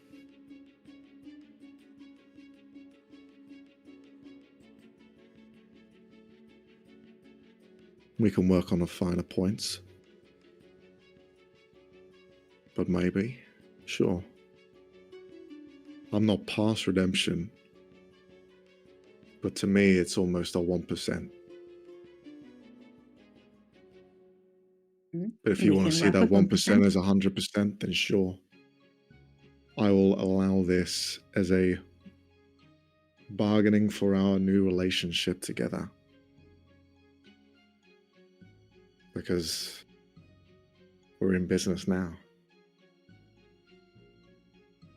Should we shake on it? No. I already lost my one good glove. Oh, sorry about that. Do you need another one? Well, it was enchanted, so Oh well. I can just buy a new one. Well then, good luck with them demons. I'll be in town. I'll let you deal with this, and let me know when it's all finished. Well, does he undo the thing, by the way, or does he just... He's ready to leave. He's leaving with Diplo. Diplo's alongside. Well, the thing is, if he undoes it now, we have exactly 2 hours to get rid of the demons before Maeve is going to be here. Because, well, she Yeah, just has to there's track no us, point right? doing They saw that. which direction we left in, and they can track us. It took us 2 hours to get here. It will take her less, because she's You going to can be either hiding. have the element of surprise, or you can play your hand. Hmm. Yeah. I reckon we try and get rid of these demons. As long as we do it in the next few days, we're okay. And then Yeah, we and then can we'll- try and contact Hazar, can see at least what he says about figuring out an audience. Because I think it's silly to just basically try to insta-piss off / insta-kill Maeve. Yeah, we already have enough on our Because she's an unknown quantity, but that is like potentially good, plus confirmed void connection, which is also helpful. Because a lot of the I'm assuming void it's connection not Wait, are you saying it's in not- character? Wait, are you saying this in character? No, out of character. Yeah, I was Out thinking of about character. out of character. Yeah. No, out of Character. character. Sorry. It's okay. It's okay. All right. Out of character Okay. talk. Let's say Okay. next 3 days or 4, we try to deal with the demons. If we don't, we ask Guild to undo the thing, fight the guys as quickly as we can. Hopefully, let's try to do it at midnight where Maeve is like asleep or something, you know, like 2 a.m. She doesn't want to get up. I'll deal with it in the morning, Yeah. kind of type She's of just had deal. sex Yeah. with some random Foolproof, person. foolproof. Yeah, not her husband / boyfriend, whatever he is. You know, when she can't be bothered, but you know. And then we go also beat her ass, I guess. I don't know. Yeah. Cool. Well, this plan? can all be discussed outside of session. Yeah. You know the rough plan. You have an idea. You are now outside of the town, but it's just within walking distance. Everything is there, ready for you to enact the second stage of your plan. And we'll pick it up next time. Murder demons. Murder. Murder Aiden Evil Hassan. heist I mean, music. Da, murder da, demons. No. da, da, da, No. da. Well, there we are. I mean, I guess. Yes. I guess he would know where he is. Does he know where the actual Aiden Hazard is? Because he was trapped, right? He used to be trapped. So Aiden Hazard took his place being trapped, right? They were a traveling band of statues that would go between the planes in different areas. That was the... Oh, okay, because I remember... Oh, it's okay. I'll We'll listen figure to it out. I'll We'll listen to it again. fucking Skype call It's like, Aiden Hazard, be like, I have an bitch, idea where he was. where's the other you? Get your ass off. Jesus. Yeah, we have to go murder him real quick.